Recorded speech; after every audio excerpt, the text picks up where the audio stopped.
du Conseil consultatif régional du handicap. Alors, je serai bref pour laisser la parole à Sophie Massieu qui animera les échanges cet après-midi. Alors, pourquoi un rendez-vous éthique? Est-ce que c'est bien le rôle d'une collectivité locale de se pencher sur les questions d'éthique? Eh bien, en politique, dans les collectivités, à notre modeste niveau, nous sommes amenés à réagir rapidement à des événements, à des modes, à des sujets qui sont particulièrement portés. Ce qui est valorisé, c'est le fait d'être réactif, de pouvoir tout de suite avoir une réponse, de pouvoir proposer des plans régionaux, des plans départementaux, des plans municipaux. Bref, toutes ces actions qui sont sollicitées auprès des collectivités se font bien souvent dans l'urgence et manquent peut-être parfois, souvent, de réflexion. Et pourtant, la politique, c'est bien essayer de faire le mieux possible et de faire le bien pour tout le monde ou le plus grand nombre. Et pour cela, ça veut dire avoir des réflexions sur ce que l'on fait. Et pas uniquement dans une visée politique, mais dans une visée sociétale, dans une visée de servir effectivement un idéal et le bien commun. Et pour cela, je pense que le politique devrait revenir à plus de réflexion éthique. L'éthique, on en parle beaucoup, on en parle sur les questions de fin de vie, on en parle sur les questions qui apparaissent particulièrement sociétales. Mais je pense que un angle mort des réflexions éthiques en général, c'est le handicap. Voilà. Qu'est-ce que l'on met derrière les politiques publiques qui concernent le handicap? Et ces événements que nous souhaitons installer à la région, alors une fois par an, 2 fois par an, on verra le rythme, mais c'est de pouvoir traiter des questions qui concernent, qui traversent le monde du handicap. Vous m'excuserez cette expression, le monde du handicap, qui traverse le monde du handicap pour pouvoir nourrir la réflexion de nos partenaires, des associations, des franciliens, mais aussi des élus qui sont en charge à la région de conduire ces politiques. Comme premier sujet, alors on a choisi un sujet qui n'est pas le plus simple, mais qui a été particulièrement mis en avant à l'occasion des 20 ans de la loi de février 2005. Alors, parce qu'il y avait la concomitance entre tous les événements qui ont eu lieu pour ces 20 ans et en même temps un grand sommet international en France sur l'intelligence artificielle. On a beaucoup parlé, on a vu passer beaucoup de choses sur le handicap et l'intelligence artificielle.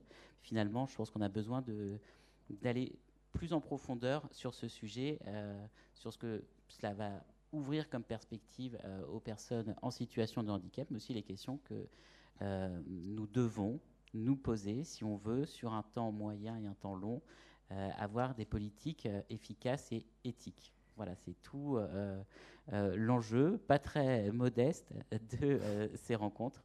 Nous aurons l'occasion sans doute de traiter d'autres sujets, le sujet sur la fin de vie, le sujet sur la vie affective, sexuelle, parentale, conjugale des personnes en situation de handicap. Il y a beaucoup de projets à traiter où on a besoin de prendre de la hauteur. Aujourd'hui, ce sera l'intelligence artificielle. Je voulais remercier tout particulièrement les intervenants qui ont accepté de participer. Je dois excuser Emmanuel Hirsch qui ne pourra être présent. Et je vais laisser la parole à Sophie Massieu, voilà, la maîtresse de cérémonie, qui va pouvoir animer les débats. Merci à tous pour votre attention et puis je vous souhaite de belles réflexions autour de nos intervenants de grande qualité, je le redis. Merci.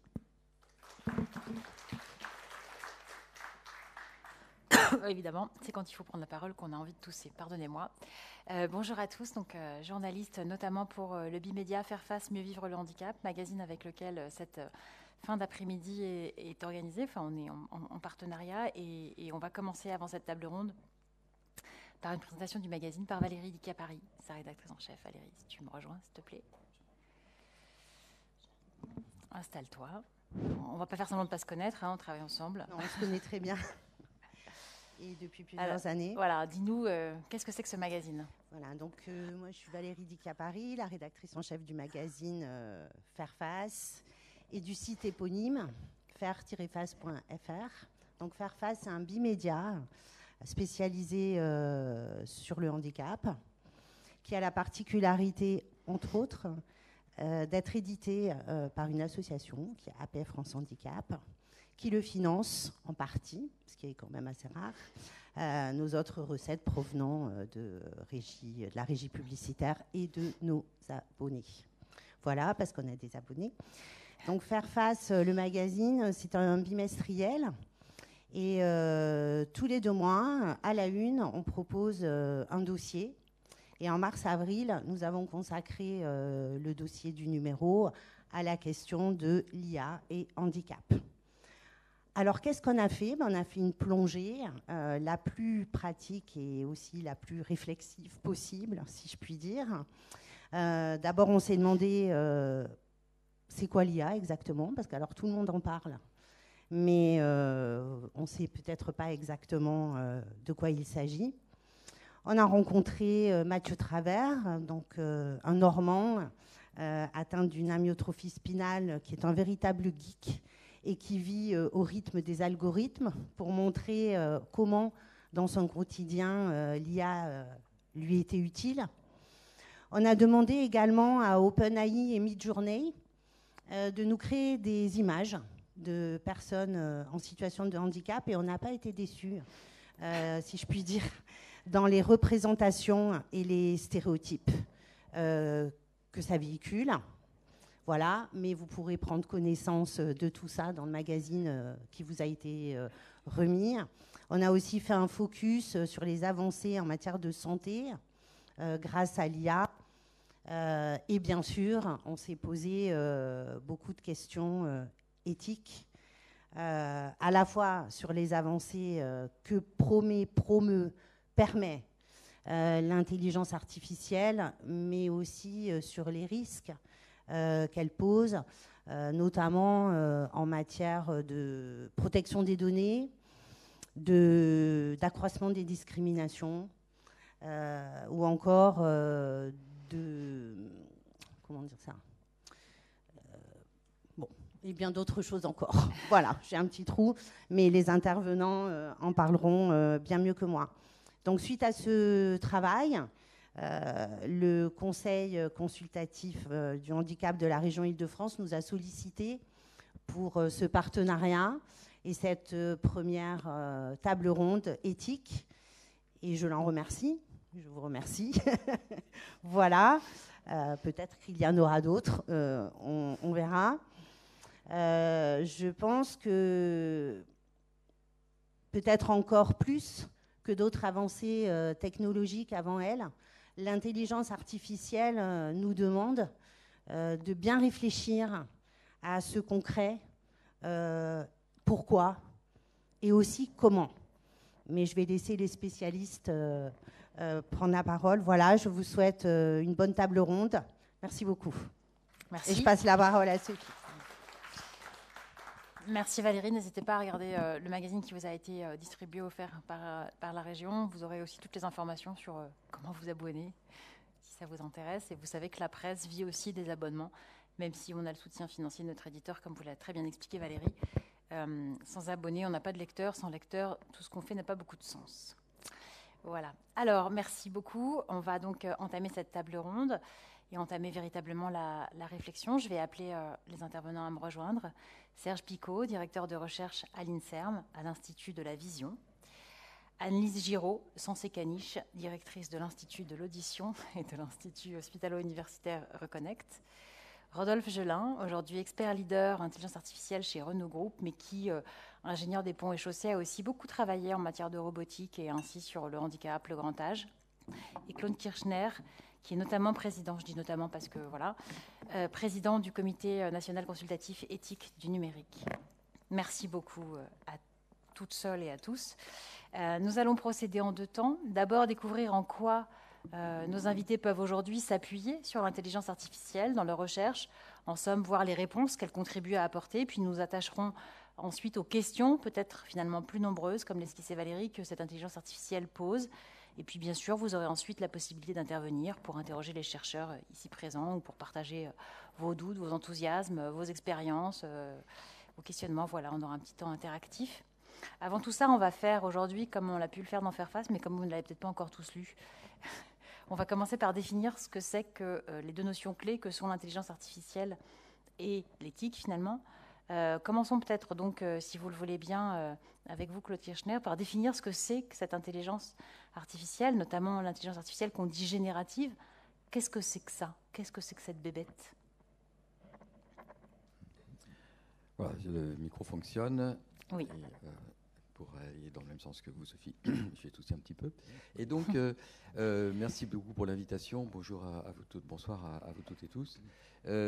Donc, qu'est-ce que c'est que l'IA?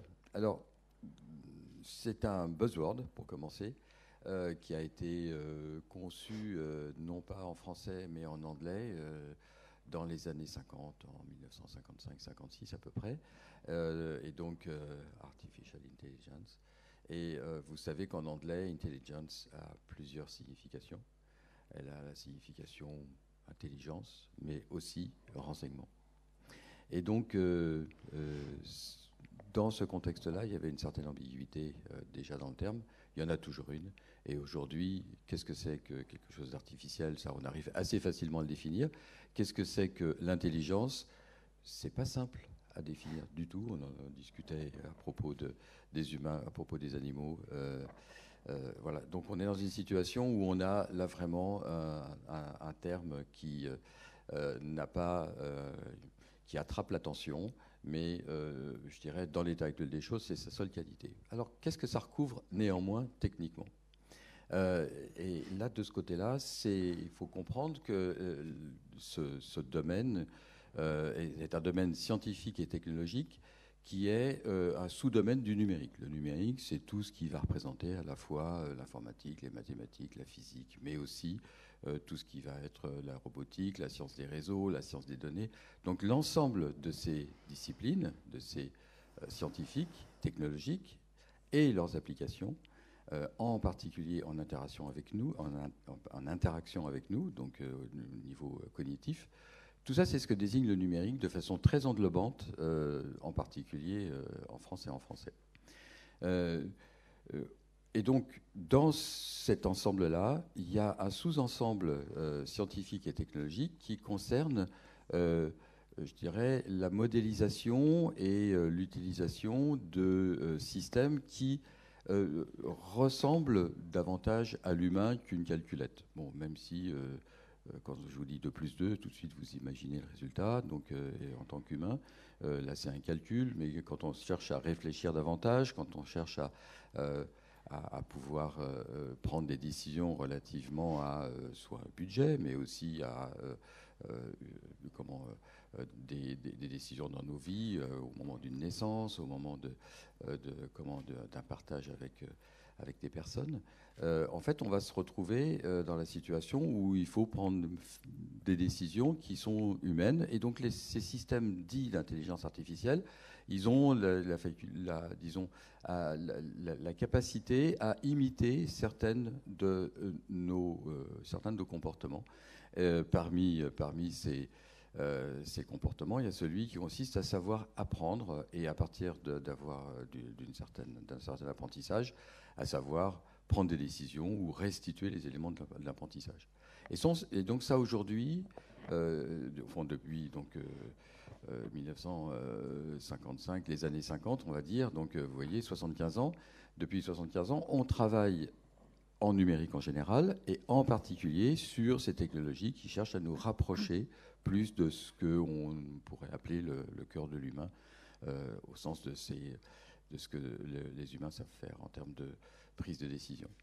Et donc, dans ce cadre-là, dans les dernières années, on a vu des avancées très fortes, très importantes, disons à partir des années 2000, bien sûr, mais surtout 2010, et puis beaucoup plus récemment, pour ce qui concerne des techniques dites génératives. Encore un mot là-dessus, avant de parler un petit peu d'éthique. Les techniques aujourd'hui qu'on désigne sous la forme de systèmes d'intelligence artificielle sont en fait des techniques basées beaucoup, pour certaines d'entre elles, sur l'apprentissage machine. Donc on va et modéliser cette mécanique d'apprentissage dans des dispositifs numériques, donc dans des machines qui vont calculer un certain nombre de représentations et qui vont être ensuite capables d'utiliser ces représentations pour, par exemple, reconnaître parmi un ensemble de visages une personne particulière, ou être capable typiquement de comprendre comment différencier un chat d'un chat, ou ça c'est sur des images, ou de savoir par exemple regarder une radiographie d'une fracture et déterminer si c'est important, si ça l'est moins, etc. Et donc en fait, avec beaucoup d'applications dont je suis sûr on va parler ensuite, ces techniques d'apprentissage permettent de gérer tout de façon assez fine et maintenant de plus en plus puissante, tout ce qui permet de passer de mesures qui sont un petit peu incertaines, c'est-à-dire que typiquement quand on va regarder une photo ou plusieurs photos, ou quand on va être en train de lire une écriture manuscrite, vous voyez qu'il va falloir faire des approximations, et ça, ces techniques-là s'y adaptent bien. Ce n'est pas la même chose que des techniques du type je vais calculer une expression compliquée, par exemple, pour déterminer la distance entre la Terre et la Lune, ou pour simuler l'explosion ou la fin de vie d'une galaxie. C'est des choses qu'on sait faire aussi en utilisant du numérique, mais pas ces techniques dites d'apprentissage. Alors, le génératif ? Le génératif, ça va être un système basé également sur l'apprentissage machine, mais qui va être capable de simuler ce que je suis en train de faire, c'est-à-dire typiquement trouver à chaque instant le mot suivant qui va composer ma phrase, de telle sorte que cette phrase ait un sens pour vous, qui allez la recevoir, l'écouter ou la voir, et ensuite pouvoir en faire sens au niveau de notre cognition, et donc de notre cerveau. Et donc cet aspect génératif, on arrive à modéliser des systèmes et à faire en sorte que, typiquement, à partir d'un apprentissage qui est réalisé à partir de techniques qui sont basées sur ce qu'on appelle des modèles de langage larges, parce qu'ils vont prendre énormément de données pour pouvoir s'enrichir suffisamment, de façon à être capable ensuite de prendre un début de phrase et de compléter le mot suivant avec des techniques qui sont, dans le principe, relativement bien publiées scientifiquement, dans le détail, qui sont connus des concepteurs, on espère. Donc il y a des règles pour définir tout ça. Mais l'éthique, c'est pas exactement seulement ça. C'est pas une histoire uniquement de conformité. Si je vous demande le même exercice sur la définition de l'éthique. Alors là, je n'ai pas du tout parlé d'éthique, absolument, Sophie. Non, c'est pour ça que je vous y emmène. J'ai pas du tout parlé d'éthique. Et donc, après ces différents éléments un peu techniques, et vous voyez que j'ai parlé de numérique, j'ai parlé un petit peu de système d'intelligence artificielle, j'ai parlé de choses qui sont génératives, c'est-à-dire qui vont être capables de simuler un petit peu la façon dont nous développons un discours. Et puis, il va y avoir relativement à ça, donc comme un sous-ensemble d'un énorme numérique dans lequel je voudrais quand même juste dire un mot là-dessus. Sans numérique, aujourd'hui, imaginez qu'on n'ait plus de numérique tout d'un coup, là, à l'instant. Est-ce qu'il y a encore de la lumière? Non. Est-ce que ça va être facile quand vous allez sortir et qu'il va y avoir des embouteillages partout? Non. Est-ce que ça va être facile d'aller au supermarché et de pouvoir payer, etc. Donc en fait, on va avoir instantanément, aujourd'hui, le numérique, tout ce qui est géré par le numérique et mis en place par le numérique s'articule complètement avec l'ensemble de nos éléments de vie dans tous leurs aspects, depuis les aspects sociétaux jusque, bien sûr, aux aspects en pratique gérés et alimenter plus de 8 milliards d'êtres humains sur Terre. Dans ce contexte-là, et on se pose depuis je dirais, toujours la question de l'éthique de ce que nous faisons. Donc qu'est-ce que c'est que l'éthique? Et là, je reprends la définition juste du dictionnaire de l'Académie française, qui dit « l'éthique, c'est une réflexion sur les conduites humaines et les valeurs qui les fondent, en vue de se définir une doctrine, se définir un chemin de pensée, Mais l'éthique, c'est une réflexion. Et il y a un deuxième sens, toujours en termes de nom, hein, l'éthique n'est pas de qualificatif, ce qui est deuxième façon de l'utiliser. Le deuxième sens, c'est un ensemble de principes. Donc vous voyez que l'éthique, c'est soit une réflexion, soit un ensemble de principes. D'accord ?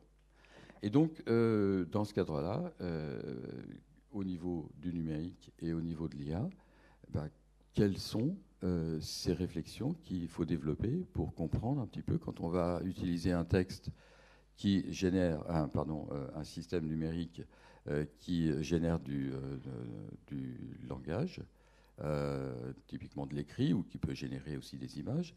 Comment est-ce qu'on le commande?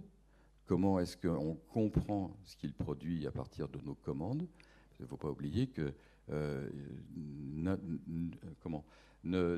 faisons en sorte qu'on ne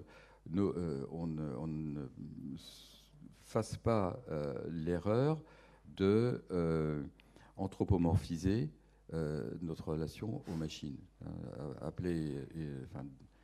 Une machine est une machine, et une machine ne fait que calculer. Même si c'est des calculs très complexes, même si c'est des calculs qui simulent très bien l'humain, c'est toujours une machine. Elle n'a pas de corps, elle n'a pas la même mémoire que nous, elle n'a pas la même façon de se ressentir. D'accord ? Et donc, on est vraiment dans une situation complètement différente. Et donc, comment est-ce qu'au niveau de cette réflexion sur les conduites humaines et les valeurs qui les fondent, comment est-ce qu'on peut prendre en compte le fait que... Alors, prenons quelques exemples. Est-ce que quand le texte est généré par un système d'intelligence artificielle génératif, est-ce qu'il est biaisé ? Sur quoi est-ce qu'il a appris? Sur des données que nous avons produites. Alors, ne déflorez pas tout le débat de la deuxième partie. Alors, je ne vais pas plus loin. Alors. Restons sur les définitions, si vous voulez bien, pour l'instant. Et avant d'aller sur les questions sur lesquelles, bien évidemment, je vous redonnerai la parole, on va faire un petit tour des avancées, des choses, de la manière dont aujourd'hui l'IA est utilisée. On va commencer avec vous, Serge Picot, si vous voulez bien. Pour ce qui est de la vision, l'utilisation de l'intelligence artificielle, c'est pas quelque chose de très nouveau.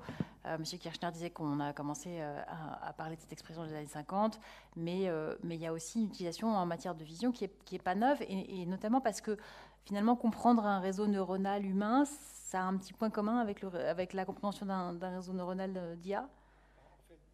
Avec le micro, voilà, super. Et allumé même, au cas où il ne le serait pas. Oui, effectivement, l'idée c'est que les machine learning, on parle beaucoup d'intelligence artificielle.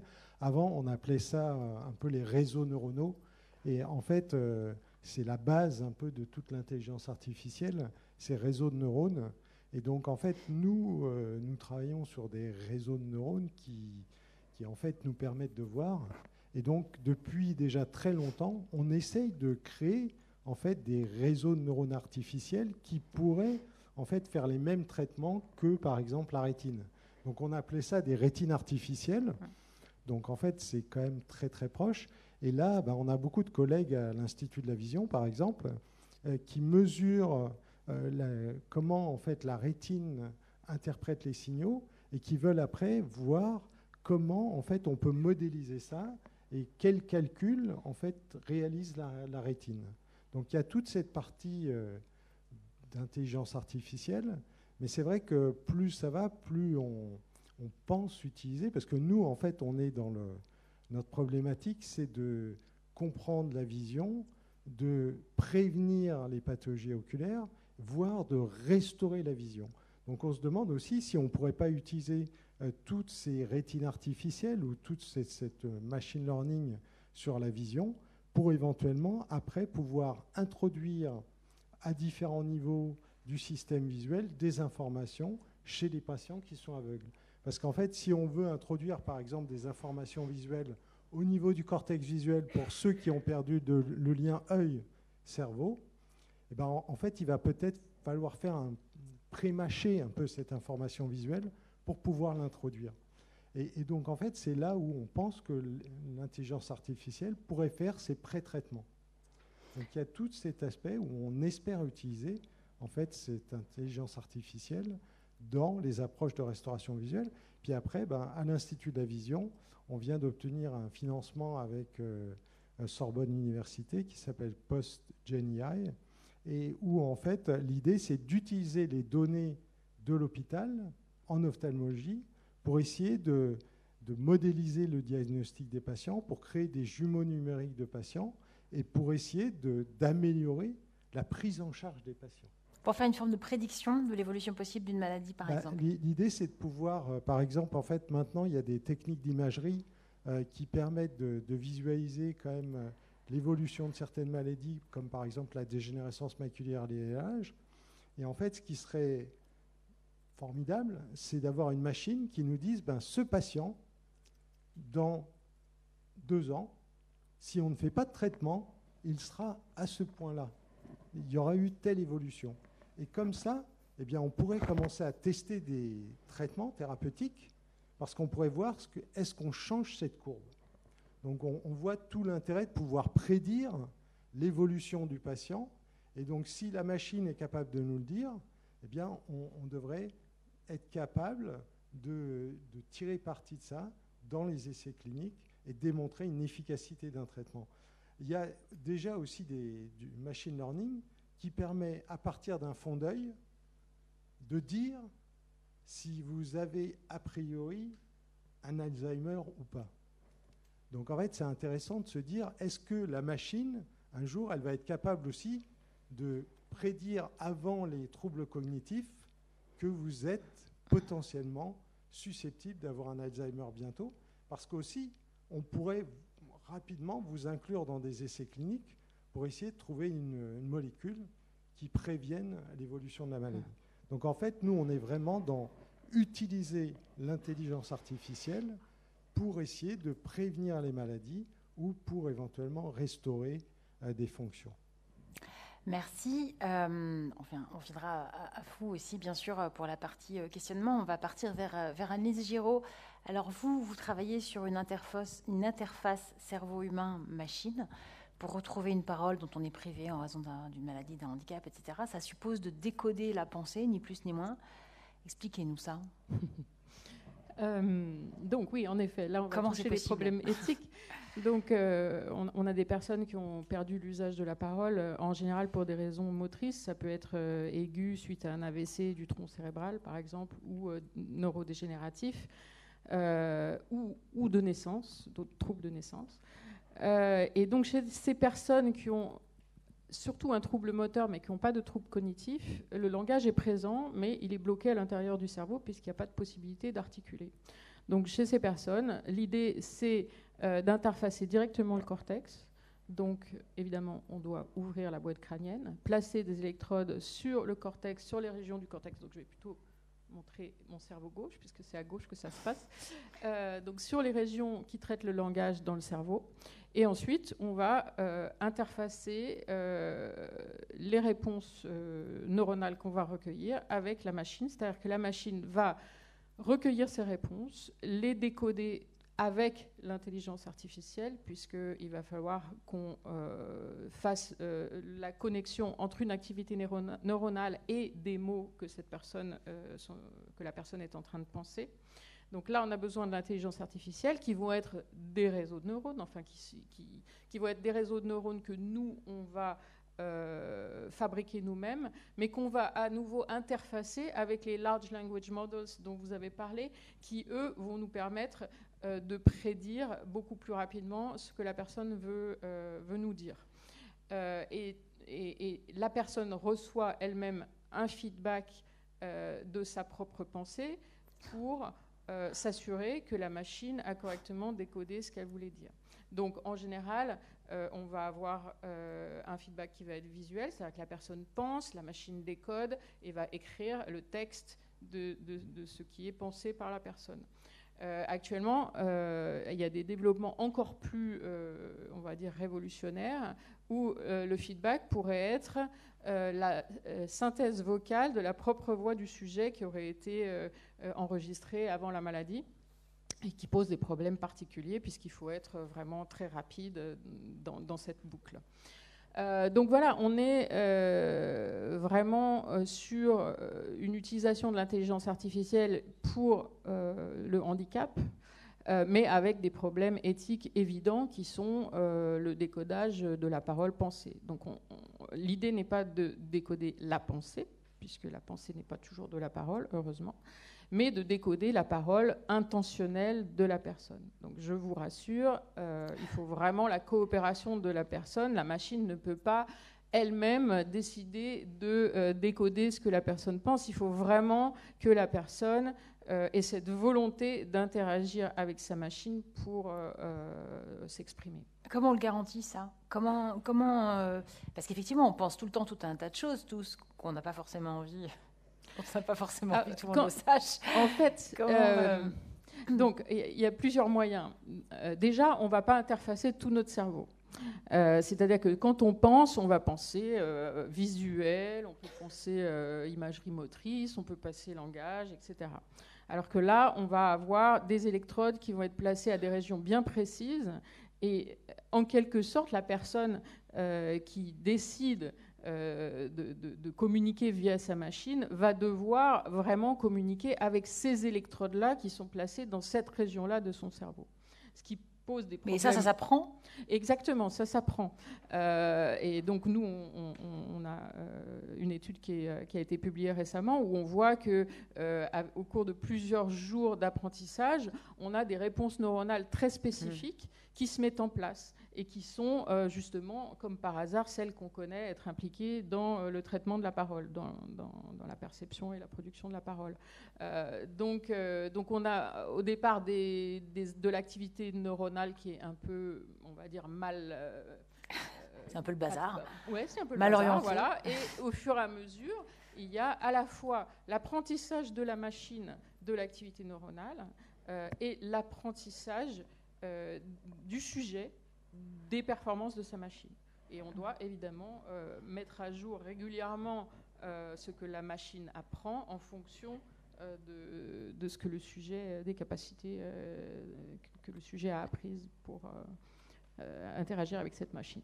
Là, on voit bien aussi l'immensité des questions que ça peut poser, sur lesquelles on reviendra, notamment sur comment on entraîne ces modèles avec des données de quelle sorte et comment est-ce qu'on garantit leur objectivité. Mais on va y revenir tout à l'heure. Avant ça, je voudrais qu'on poursuive avec vous, Rodolphe Gélin. Alors, on va aborder encore une autre facette de l'intelligence artificielle au travers de la robotique. Je l'ai dit, vous avez pas mal travaillé ce sujet et pas seulement depuis 2 jours.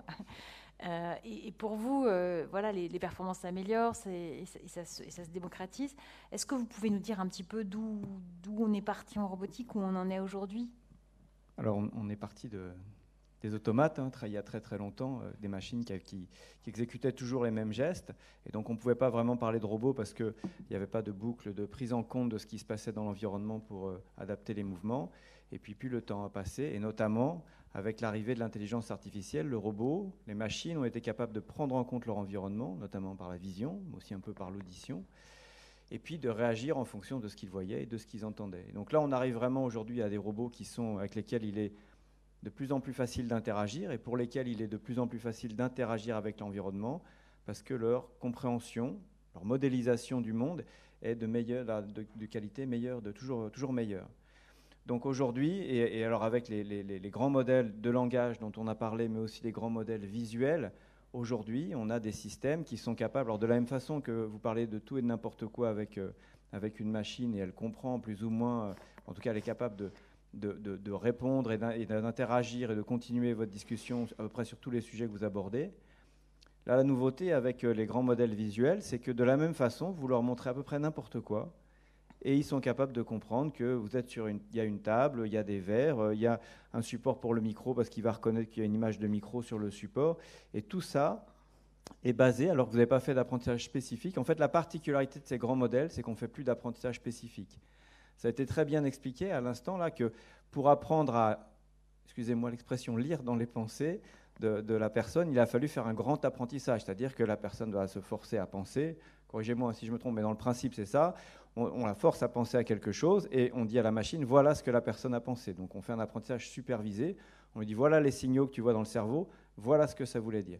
Et petit à petit, après des heures et des heures d'apprentissage comme ça, eh bien, le système sera capable, sur les prochaines pensées, de décrire, de retrouver le mot ou le sujet sur lequel la personne pensait. Donc ça, c'est très long. Avec les grands modèles de vision et les grands modèles de langage, tout ça est fait avant, en fait. C'est fait de façon automatique, quasiment. Et donc, on a des systèmes qui savent tout sur tout, enfin un petit peu sur tout. Et donc, justement, c'est une des erreurs, c'est qu'ils ne connaissent que... qu'ils ont une vision très superficielle du monde, très étendue, mais très superficielle. Et donc, il est assez facile de les prendre en défaut si vous êtes un spécialiste d'un domaine.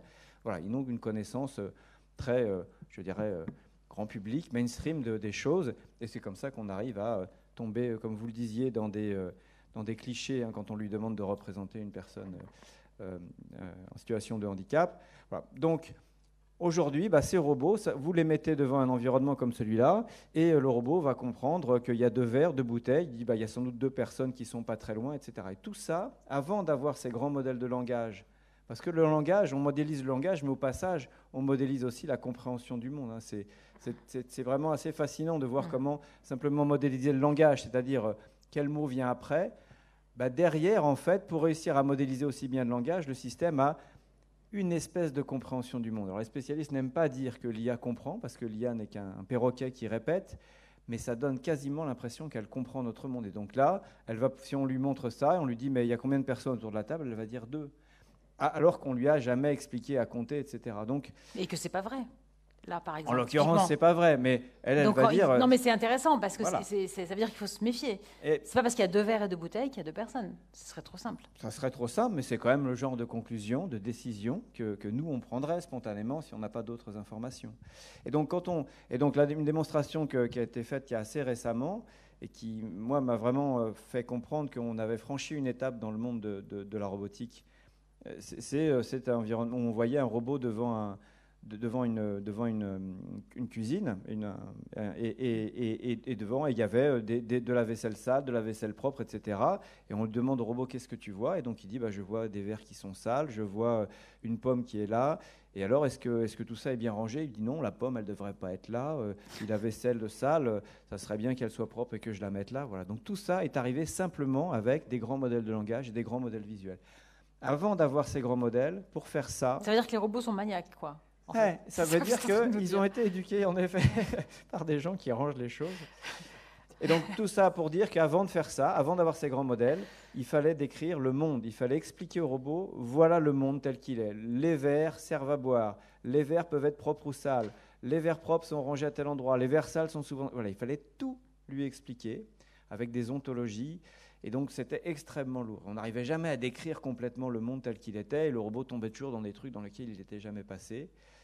Avec ces grands modèles, on a vraiment des robots qui vont s'intégrer beaucoup plus facilement dans le monde. Et alors, pour tout ce qui est... Alors, mon métier d'avant, c'était de faire des robots pour l'aide aux personnes handicapées et les personnes âgées. Et bien, pour ces robots qui doivent cohabiter avec des personnes dans un environnement fait pour l'humain, waouh, c'est du pain béni, parce que ça veut dire que le robot comprend l'environnement comme le nôtre. Les robots que je fais chez Renault, l'environnement est fait pour eux. Donc, ils ont une pièce, ils ont une machine à souder, c'est toujours la même chose. Donc, c'est assez facile de leur expliquer l'ontologie de leur monde. En revanche, un robot qui va être dans notre environnement à nous, il va avoir une infinité de situations. Et grâce à ces grands modèles, c'est beaucoup plus facile pour lui à saisir. Et alors, vous allez me faire une habile transition vers la deuxième partie, parce que j'ai même réfléchi à comment j'allais faire la transition.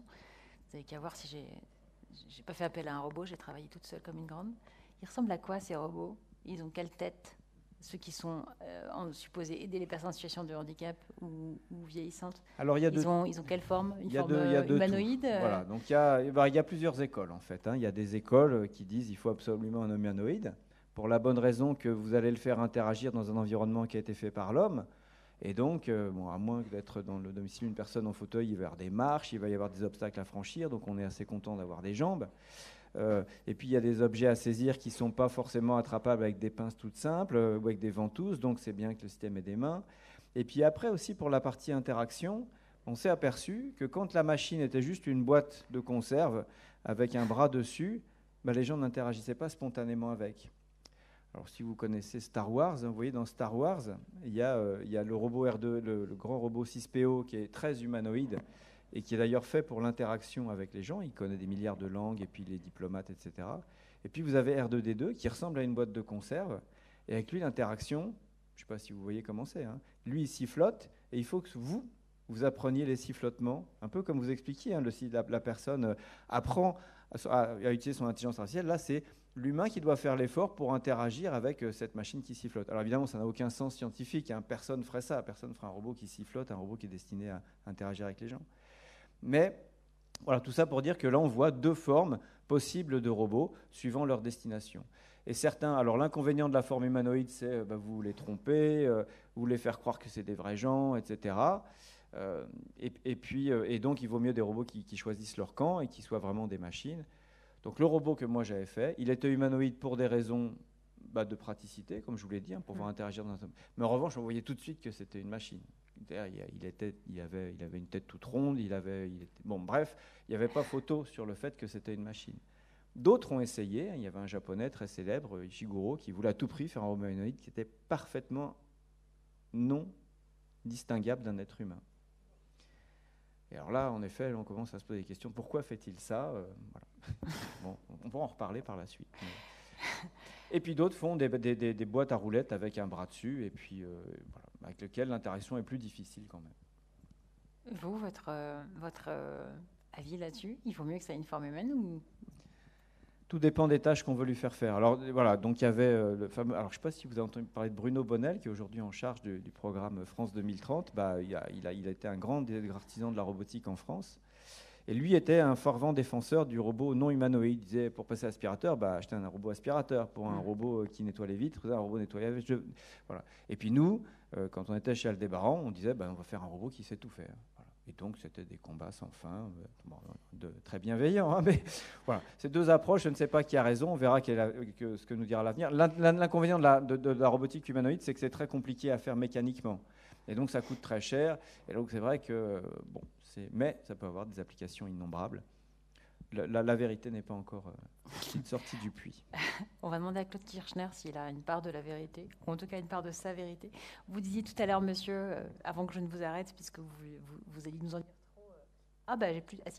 Vous allez nous en dire trop dans un premier temps. Est-ce que vous y voyez un risque d'anthropomorphisme ? Vous me dites tout à l'heure qu'il n'en fallait pas d'anthropomorphisme. Est-ce que là, ce que vous venez d'entendre... Oui. Bon, d'abord, c'est des très beaux travaux, et je trouve que aussi bien, tous les éléments là qu'on a entendus, aussi bien sur la vision que sur la compréhension de ce qui se passe dans notre cerveau, que sur la réalisation de robots, c'est vraiment des belles applications potentielles de l'ensemble de ces techniques. Et donc, dans ce cadre-là, est-ce que nous, on a réfléchi, en particulier dans le comité national pilote d'éthique du numérique, là, qui a fini ses fonctions l'an dernier, et qui maintenant est remplacé par un comité consultatif national d'éthique plus pérenne autour du numérique. En fait, ce qu'on a vu, c'est qu'en particulier autour de l'IA, des systèmes d'IA générative, ce qui est important, c'est qu'on sache qui a fait un travail, qui a généré un texte. Et quand on va interagir avec une machine qui ressemble plus ou moins à un humain, soit dans son comportement, soit dans sa forme, soit dans les interactions qu'on a avec elle, en fait, une des recommandations qu'on donne, c'est que ça soit quelque chose qui soit identifiable, qui soit clair. C'est-à-dire que typiquement, quand aujourd'hui vous recevez un appel téléphonique, eh bien, il est souhaitable que si jamais cet appel est géré par un système numérique qui va générer de la parole et qui, par exemple, va vous dire que tel ou tel produit est superbe, ou qui vous demande un rendez-vous si typiquement vous êtes un médecin aussi, etc. Et donc, l'ensemble de ces systèmes, on pense important qu'à chaque fois, ils déclarent, voilà, je suis une machine et je vous appelle au nom de, où j'ai réalisé cette expérimentation, cette génération de langage, suite à la demande d'un humain qui va avoir, en fait, réaliser une demande à ce type de système pour qu'il génère un texte, ou que quand on va interagir avec un robot, on sache que c'est effectivement un robot. Et donc aujourd'hui, il y a des robots pour lesquels avec R2D2 on n'a pas trop de doutes, mais avec d'autres systèmes robotiques, il y a des situation dans laquelle on n'est pas à l'aise. Et donc, on va se retrouver dans la situation où c'est un humain ou c'est pas un humain. Voilà. Et donc, là, on se retrouve, et il y a des articles là-dessus sur cette vallée de l'étrange qui ont été développés les dernières années, qui montrent que tout d'un coup, du point de vue de l'humain, on est beaucoup moins à l'aise et on se retrouve dans une contradiction cognitive, enfin une difficulté cognitive qui fait que le fait de ne pas être à l'aise, c'est gênant. Alors, ce qu'il faut dire, c'est que maintenant, en relation avec le handicap, l'ensemble de ces éléments-là sont vraiment des choses qui peuvent mettre en situation de handicap n'importe qui, d'accord, mais que par ailleurs, ce type de système, comme ça a été dit plusieurs fois, peut évidemment aider tous les êtres humains, et en particulier ceux qui sont particulièrement en situation de handicap. Parce que, comme vous le disiez, quand on va avoir des systèmes qui peuvent nous aider à nous déplacer, ou nous aider à parler, ou nous aider à réfléchir pour certains, eh bien, ça va être un véritable point positif sur lequel il faut insister. Donc en fait, une des garanties, c'est d'être clair sur qui tu es. Tu es un robot, ouais. Mais il faut pas dire me parles comme une machine. On ne va pas le tutoyer, parce que justement, là, on anthropomorphise, d'accord. Et donc, en fait, alors, c'est un système. Si on peut ni le tutoyer ni c'est un système, ça dépend de ce qu'on entend par lui parler. On va lui donner un certain nombre, on a un dialogue, et on peut le faire à l'oral, effectivement, mais il faut savoir qu'on est en train de dialoguer avec une machine. Oui, mais du coup, il faut bien qu'on utilise un tu ou un vous. Enfin, si on lui dit fais ci ou fais ci, on n'a pas le choix. Enfin, pour transmettre une consigne, pour ramasser quelque chose qu'une personne en situation de handicap va ramasser elle-même, ou ramasser, bon. Oui, c'est ça. Ouais. Voilà. Alors, si on veut, on peut mettre la fioriture en disant, comme si c'était un humain. Soyons attentifs, parce que quand on va continuer comme ça, on va se retrouver dans une situation où faire la différence entre les deux, aussi bien au niveau d'un adulte que encore plus au niveau d'un enfant, on va se retrouver dans une situation qui induit une dissonance cognitive à nouveau. Et donc, sachons toujours clairement dire quels sont les systèmes qui pensent et ceux qui calculent. Je pense qu'il y a des différences fondamentales qu'il faut toujours savoir expliciter. Mais savoir utiliser aussi, parce que c'est super de pouvoir utiliser des machines qui calculent et qui calculent aussi correctement qu'aujourd'hui on sait le faire. Typiquement, un pilote automatique dans un avion, c'est quand même pas mal, d'accord ? Et ça marche bien. Et dedans, ça vaut mieux. Et dedans, il n'y a pas une goutte d'apprentissage machine. Merci beaucoup. Je me retourne vers vous, Anne-Lise Giraud, parce que quand on a échangé, m'est venue aussi la question de... Donc là, on voit bien l'importance de savoir à qui on a affaire, la grosse différence entre celui qui pense et celui qui calcule. Je pense que ça peut nous servir de repère dans nos vies. C'est une des petites formules qui, je pense, va pouvoir nous accompagner à la fin de cette journée. Mais je me demandais aussi comment garantir la neutralité, en fait, de la donnée autant que celle de la recherche. Parce que toutes ces machines-là qui nous parlent, qui calculent et tout ça, comment on est sûr qu'on ne va pas, en les fabriquant, en les imaginant, serait-ce qu'en les imaginant, leur mettre des biais dans les neurones de machine, pas dans la tête, du coup, je ne sais plus comment m'exprimer, qui risquent de les amener à avoir des biais, un peu comme on le disait tout à l'heure sur la représentation des personnes en situation de handicap. Avec le machine learning, on leur met des clichés dans la tête. Est-ce que sur les calculs, on ne risque pas aussi de leur mettre des biais ? Je pense que, ça a déjà été dit, les IA sont nourris par ceux avec quoi on veut bien les nourrir. Donc il y a une question de comment on les a nourris au départ. Après, il y a la question de comment on continue à les nourrir. Enfin, je pense que c'est important, par exemple, de dire que quand on utilise ChatGPT ou autre, tout ce qu'on leur dit leur sert de nourriture. Et donc, on divulgue toutes nos pensées. Donc, c'est une forme d'espionnage extrêmement puissante. Enfin, je ne sais pas si on peut le voir comme ça. Moi, je crois que j'ai le rôle de la négative par rapport à l'IA dans cette... mais... vous êtes un peu deux, je dirais. Ouais. Deux enthousiastes, non, moi, je suis très... j'ai une vision assez dystopique de la chose, tout en étant... tout en travaillant, bien sûr, sur le sujet. Mais je ne sais pas si je réponds vraiment à votre question. Non, mais je ne sais pas, je me demandais, voilà, moi, dès la conception, est-ce qu'on ne biaise pas l'histoire? C'est ça le sens de ma question. Est-ce que dès la conception, on n'a pas le risque de biaiser le calculateur, finalement? La question qui a été posée, enfin qui est aussi, je pense, est la bonne, je crois que c'est vous qui en avez parlé, c'est pourquoi est-ce qu'on fait les choses? Donc, effectivement, quand on crée une machine, en général, on a une idée derrière la tête et on va la créer avec cette idée derrière la tête. Donc ça encore, c'est la bonne partie des choses.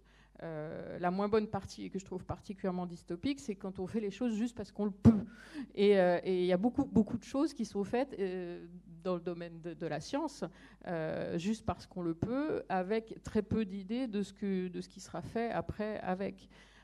Donc oui, on biaise quand on crée quelque chose, ça c'est clair, mais c'est peut-être la partie positive de la chose, en fait. On biaise, on reste en contrôle, en quelque sorte. Et alors, une autre question avec ce micro qui n'a pas d'intelligence artificielle, je vais forcer la voix. Merci beaucoup, mais du coup, j'espère qu'il va en rester suffisamment. Une autre question qui me venait, je vous l'adresse, Serge Picot, c'est un peu sur l'égal accès de tous ces progrès qu'on est en train d'évoquer. Vous nous avez expliqué les soins qui allaient être améliorés, les possibilités de pronostic pour prendre des traitements plus adaptés, etc. Mais est-ce que tout le monde va y avoir accès, finalement? Déjà en France et dans le monde ensuite. Déjà, je voulais rebondir peut-être sur la question précédente. Je pense qu'il y a quand même le feedback du patient qui va quand même contrôler si la machine fait bien son travail d'une certaine manière. Donc, il y a quand même un contrôle derrière humain sur la qualité de l'IA et de son travail fourni. Donc, je pense que quand même, on garde quand même un certain contrôle. Donc, après... Donc la question, c'était plutôt sur... Est-ce que c'est quelque part la démocratisation des avancées, est-ce qu'elles vont concerner tout le monde, ces avancées? Est-ce qu'on va réussir à ce que vous, moi, le Chinois du bout du monde et mon voisin d'en face, il en bénéficie? Oui, après, tout dépend des technologies qu'on va mettre en place. C'est vrai que quand on voit qu'actuellement une thérapie génique... ça peut coûter jusqu'à 800 000 € par patient. C'est vrai qu'on peut se demander si notre système de sécurité sociale va être capable de porter des dépenses de cet ordre si on fait des traitements pour tous les patients. Mais je pense que ça s'applique à tous les domaines. Donc, pour l'IA, au contraire, je pense elle devrait nous aider à réduire les coûts. Parce que si on peut anticiper sur les maladies, si on peut développer des nouveaux traitements qui font que on vieillit mieux et plus, en tout cas, on vieillit en meilleure santé, je pense qu'on coûtera moins à la société. Et donc, en fait, toutes les sociétés auront intérêt, même au fin fond du monde, à éventuellement faire bénéficier sa population de ces avancées-là. Donc... il n'y aura pas d'enjeu de coût économique. Enfin, vous pensez que ça peut plutôt réduire les coûts que les augmenter en matière de santé, par exemple, puisque c'est un peu votre spécialité? Oui, j'espère. Après, c'est juste qu'en coût énergétique, on risque d'avoir des data centers énormes. Mais peut-être que justement, un jour aussi, tout ça, ça va se réduire. Parce qu'il n'y a pas très longtemps, pour l'équivalent de votre ordinateur portable, c'était une pièce entière remplie avec des calculateurs. Maintenant, c'est votre ordinateur portable. Donc, en fait, on peut penser que tous ces gros calculateurs qui sont mis en place, à terme, ils vont se réduire de plus en plus parce la technologie va continuer à s'améliorer. Donc je pense qu'il faut... Moi je garde... Je ne sais pas si j'ai le droit de rebondir. Oui, bien sûr, allez-y. Oui, justement. Donc on parlait des réseaux de neurones et en fait la notion de réseau de neurones elle est assez ancienne. Voilà, en fait les IA sont basées sur un principe de biomimétisme, si je puis dire, qui est assez ancien et pas encore hyper élaboré. Et donc par exemple nous on travaille sur des modèles neurocomputationnels du traitement de la parole qui sont beaucoup plus biomimétiques et on pense que, en fait, je veux dire, on pense qu'on pourrait réduire énormément la quantité de données qu'on fournirait à la machine pour arriver à des performances équivalentes, et ce qui réduirait probablement les coûts en général au sens large. Donc effectivement, on continue à chercher, voilà. Tout, pour ma part, tout en restant tout à fait dystopique sur le sujet. C'est-à-dire qu'intellectuellement, j'ai vraiment envie de savoir comment les large language models pourraient bénéficier de systèmes beaucoup plus biomimétiques, et en même temps, je ne sais pas où ça va. Merci. Rodolphe Gélin, je me disais que pour que finalement l'IA fasse davantage bénéficier de ces avantages que de ces possibles travers, il y avait un gros enjeu de formation des uns des autres, pas seulement des gens qui l'utilisent aujourd'hui, mais alors j'allais pas dire de vous et moi parce que vous êtes bien plus formés que moi, mais de moi et moi par exemple qui n'y connaît rien. Comment est-ce qu'on fait en sorte que justement il n'y ait pas ce risque de confusion entre c'est un humain mais non en fait c'est une machine, enfin voilà, pour que tout le monde soit bien au clair sur à qui il a affaire, et voilà, comment est-ce qu'on... Il y a un gros effort de pédagogie, non? Absolument, oui. Donc ce sont des nouvelles techniques qui ont pendant un moment, enfin jusqu'à on va dire ChatGPT, c'est vrai que l'intelligence artificielle était un peu confinée dans les laboratoires et c'était un petit côté mystérieux. Tu fais de l'intelligence artificielle et tout. Et maintenant, quand moi je dis je fais l'intelligence artificielle, ChatGPT, je connais et tout.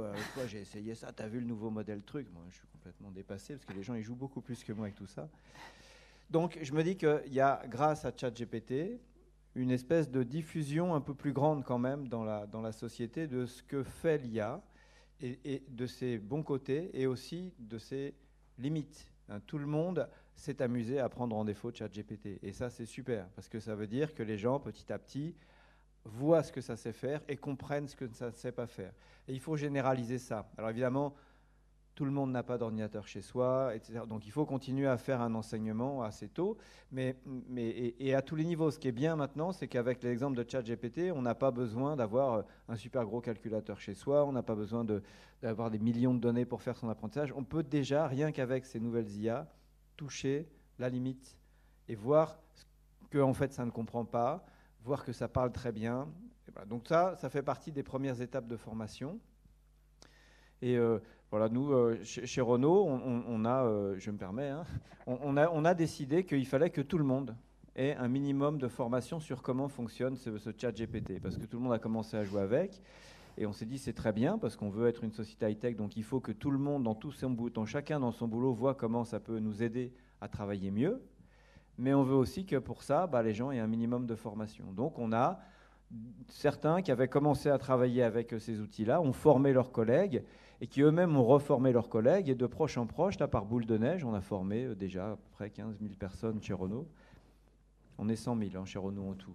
Mais si on compte, alors dans les 100 000, il y en a la moitié qui sont dans les usines, donc bon, on pourra les former ensuite. Mais voilà, on est en bonne voie pour former ce qu'on appelle les cols blancs, à un minimum, une culture générale de qu'est-ce que c'est que l'intelligence artificielle, de façon à ce qu'ils s'en servent, qu'ils n'en aient pas peur, que dans leur vie personnelle aussi, ils comprennent de mieux en mieux ce que ça fait, ce que ça ne fait pas, ce dont il faut se méfier avec ces machines. Et oui, alors, ce n'est pas du tout une critique à l'encontre de Renault qui n'a rien fait, mais vous venez de dire, on va former d'abord les cols blancs. Est-ce que là, on n'est pas en risque de créer une inégalité, pas seulement chez Renault, mais de façon générale dans la société, entre les gens qui seront des gens avertis? C'est un peu comme avec les réseaux sociaux, finalement. Est-ce que les gens qui sont le plus en risque ne sont pas finalement ceux qu'on va le moins former? Parce que c'est ceux qui sont le moins... Voilà. C'est une très bonne remarque. Alors nous, il y a un côté très pratique là-dessus, c'est que les cols bleus, ils n'ont pas d'ordinateur. Voilà, donc ils n'ont pas l'usage... Oui, ils n'en ont pas au boulot, mais ils en ont la vie. Voilà.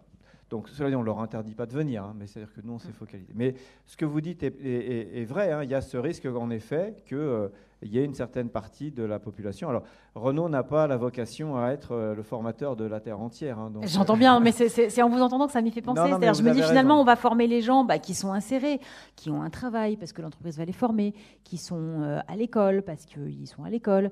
Voilà, bref. Mais les gens qui sont en rupture de lien social pour une raison X, et qui pour autant, peut-être pour certains, ont besoin de robots pour faire des gestes parce qu'ils sont en difficulté physique ou psychologique ou ce qu'on veut, finalement, c'est ces gens-là qui seront à la fois très utilisateurs et quasiment pas formés. Mais je ne m'en prends pas à vous en soi. Hein. Oui, chacun peut réagir à cette question. Je le prends un peu pour moi, mais je sais qu'il ne faut pas. Non, il ne faut pas. Pour le coup, vraiment pas. Voilà. Mais c'est un sujet qui est assez général, quoi. Il faut comment, voilà, la diffusion de la connaissance sur ce sujet-là et sur d'autres, comment on est sûr de toucher tout le monde et tous ceux qui en ont le plus besoin.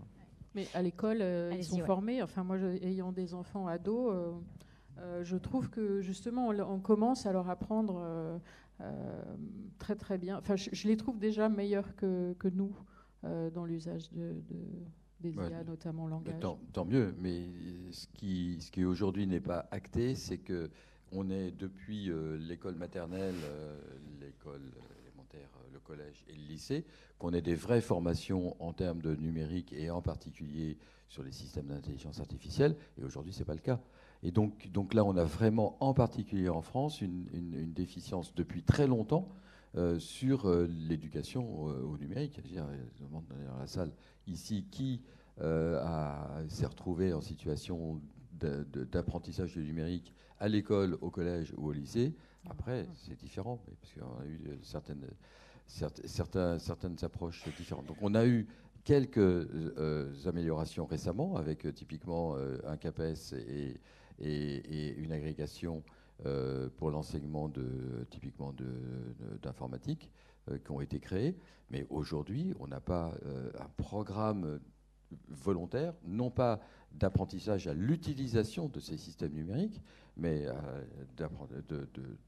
d'enseignement des fondements de ces systèmes qui est fondamental de comprendre, aussi bien qu'il s'agisse de réseaux informatiques ou de réseaux sociaux, ou qu'est-ce que c'est comment fonctionne une machine, quels sont les différents niveaux de mémoire et compagnie, quelle est la différence entre le calcul et la pensée. Et ceci, non, ça existe aujourd'hui, c'est pas conduit, d'accord. Alors qu'il y a d'autres pays dans lesquels ça commence à avancer de façon plus marquée, dont en particulier la Chine, qui pousse complètement à faire en sorte que depuis l'école élémentaire, les enfants soient sensibilisés et plus que ça, soient éduqués complètement à ces différentes techniques. Donc ça, c'est pour les enfants, mais pour les vieux comme nous, comment on fait pour que tout le monde soit un minimum éduqué? Est-ce que ça fait partie de vos réflexions éthiques, justement? Absolument. Ça fait partie, je pense que dans l'ensemble de tous les avis qu'on a réalisés, on a à chaque fois mentionné cette question de la sensibilisation d'une part, c'est un premier point, mais surtout ensuite l'éducation, d'arriver à plus passer de la connaissance de façon plus profonde. Et ça, c'est ce qui est difficile, et c'est ce qu'on disait juste à l'instant, c'est comment donner la capacité à chacune d'entre nous d'accéder à cette connaissance au niveau approprié pour qu'on puisse la comprendre, qu'on puisse l'assimiler, qu'on soit intéressé à la capter. Et ça va dépendre de la culture qu'on a à l'instant X dans notre vie. Ça va dépendre de notre disponibilité et de la capacité à avoir accès à cette sensibilisation et ces informations. Et aujourd'hui, on est un peu dans un cercle vicieux à certains moments où, en fait, pour pouvoir mieux s'éduquer, comprendre un certain nombre de choses, il faut un certain background, un certain connaissance initiale qu'on n'a pas eu l'occasion nécessairement d'avoir, ou bien qu'on n'a pas le temps d'acquérir parce qu'on est sollicité par d'autres choses. Ces autres choses, ça peut être aussi bien des situations de jeu, des situations de réseaux sociaux, des situations familiales, des situations d'handicap divers et variés, parce qu'on n'a pas l'accès à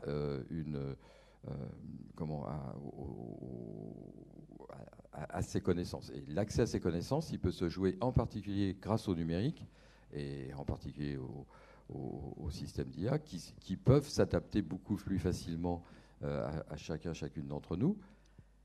Mais pour ça, il faut y avoir accès, il faut qu'il y ait des systèmes qui soient pas biaisés pour pouvoir avancer dans ce sens-là. Au sens biaisé, par exemple, où quand on va utiliser ce type de système, comme c'était dit auparavant, il va capter nos données. Et ces données, on a envie qu'elles restent personnelles, et des données qui peuvent être très personnelles, parce qu'elles vont refléter complètement notre niveau d'éducation, notre culture, et ce que nous sommes à n'importe quel âge. Oui, allez-y. Justement, le risque, c'est que cette vallée de l'étrange se comble, enfin le risque, alors je ne sais pas, voilà, on peut en débattre, est-ce que c'est un risque, est-ce que c'est un avantage, mais elle va se combler avec les modèles de langage, c'est-à-dire que maintenant, effectivement, on a ce uncanny feeling, cette sensation d'étrangeté où on se dit, tiens, là, c'est un robot qui me parle, au bout d'un moment, je me rends compte que, voilà. Mais comme on nourrit en permanence cette machine, cette vallée va se combler. Enfin, pour le langage, je m'engage à dire qu'on va y aller très rapidement. Donc, on va ne plus savoir faire la différence très vite. Pour l'instant, on l'a fait encore quand même pas mal. Oui, allez-y, bien sûr. Oui et non, parce qu'il y a un test fameux qui s'appelait le test de Turing, qui était un peu... Turing avait dit, pour reconnaître une machine qui calcule et une machine qui pense, le jour où vous interagirez avec un interlocuteur et vous ne serez pas capable de dire si c'est une machine ou un être humain, on aura franchi le test de Turing, et pour lui, c'était le début de la conscience, etc. Voilà. Ce test, aujourd'hui, il est passé. On discute tant sur la voix que sur tant que vous n'abordez pas des sujets trop techniques. Ça devient vraiment difficile de savoir si c'est une personne ou ChatGPT. Dans le ton, quand même. Dans le ton, de moins en moins. De moins en moins. Vraiment. De moins en moins, puisqu'on le nourrit, donc forcément, il devient... Sur la synthèse vocale, on est au niveau de ce qu'il y avait dans le film Her. Je ne sais pas si vous l'aviez vu, ce film-là. On en est là. Aujourd'hui, les synthèses vocales sont parfaites. Merci. On va pouvoir... je ne suis pas convaincue, moi. Il me semble que je fais toujours la différence, mais peut-être que je suis bien prétentieuse. Non, surtout, je voudrais être sûr que vous ayez entendu les derniers modèles. Peut-être pas. Ouais. Et puis, je suis peut-être surtout très prétentieuse. Vous êtes peut-être très attentive. Vous avez peut-être une oreille très fine aussi. Ouais, on ne peut pas tout avoir non plus.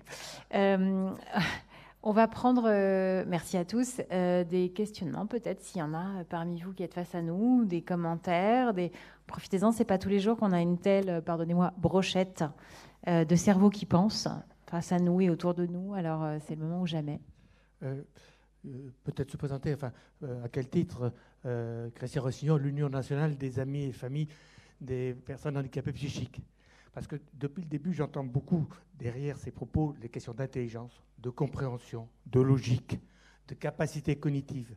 Il se trouve qu'il y a quand même toute une série de handicaps qui sont éloignés de tout cela. Et je pense en particulier tout ce qui est handicap intellectuel ou tout ce qui est handicapé psychique, chacun de leur façon. Et j'ai l'impression qu'à travers la diffusion de l'IA, ces personnes-là risquent d'en prendre un sacré coup. Permettez-moi d'être un peu provocateur, parce qu'ils risquent d'être encore plus exclus du fait de cet écart de capacité à comprendre. On a parlé par exemple de contrôle humain, vous voyez ce que ça donne par rapport à ces personnes-là. Donc il y a une grosse interrogation par rapport à toute une partie. Je rappelle que c'est des handicapés psychiques, c'est plusieurs pourcents de la population française. Alors je vous invite à lire le magazine Faire Face, sur lequel il y a un sujet sur l'intelligence artificielle et la santé. Et donc il y a des systèmes qui se développent pour prendre en charge un certain nombre de pathologies psychiques. Mais ça, voilà. En dehors de ça, qu'est-ce qui pourrait répondre à ça? On commence à développer des robots conversationnels pour aider la prise en charge de certaines pathologies psychiques. Qu'est-ce qu'on en pense? Qu'est-ce qu'on n'en pense pas? Qu'est-ce qui va vouloir en penser quelque chose autour de moi? Je ne sais pas qui solliciter là-dessus. Allez-y. Je peux commencer. D'abord, ce que vous mentionnez est factuel. Donc là, évidemment, on est dans une situation qu'il faut pouvoir prendre en compte. Et donc, dans ce cadre-là, justement, les aspects numériques, et en particulier basés sur les techniques d'intelligence artificielle, peuvent mieux aider à comprendre quel type d'interface va être la plus appropriée avec une personne donnée. Et ça nous concerne tous. D'accord ? On est tous, et je dirais, en situation de handicap par rapport au numérique en général, plus ou moins. Pourquoi ? Parce que en fait, le numérique, il avance rapidement, les interfaces évoluent rapidement, et en fait, nous aussi, on évolue dans notre vie. Et en fait, le lien entre les deux n'est pas toujours facile à gérer. Et donc, si on conçoit des systèmes de telle sorte qu'ils sachent mieux s'interfacer avec les humains avec lesquels ils ont à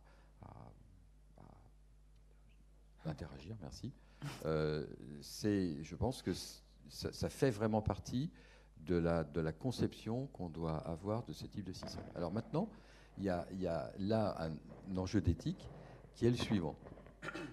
En fait, on s'aperçoit qu'on développe des applications très générales. Aujourd'hui, moi, j'ai été extrêmement étonné que typiquement OpenAI mette ChatGPT en accès ouvert fin 2022. D'accord ? En accès ouvert. Pourquoi ? Parce qu'on met là des outils extrêmement puissants dans les mains de tout le monde. Et bon, pourquoi pas ? Mais imaginez, on ne sait pas utiliser tel ou tel système, et on le met, et qu'est-ce qu'on peut faire avec ? On peut y compris se faire beaucoup de mal. Mais c'est par intérêt, c'est pour le nourrir, comme le dit Anis Giraud. Oui, non, mais vous voyez bien que OpenAI et ses copains, qui sont nombreux aujourd'hui, en fait, ils sont en train de faire un gigantesque aspirateur à données. C'est ce que vous disiez. Et que cet aspirateur de données, aujourd'hui, il n'est pas encore rentable, mais il doit prendre toutes les données qui sont fournies là. Sont certainement rentabilisés à terme. Et puis une fois qu'on aura fourni toutes les données gratuitement, on paiera le service. Je ne dis pas à quel profit ni pour faire quoi, mais on voit bien, j'insiste sur le côté énorme aspirateur à données.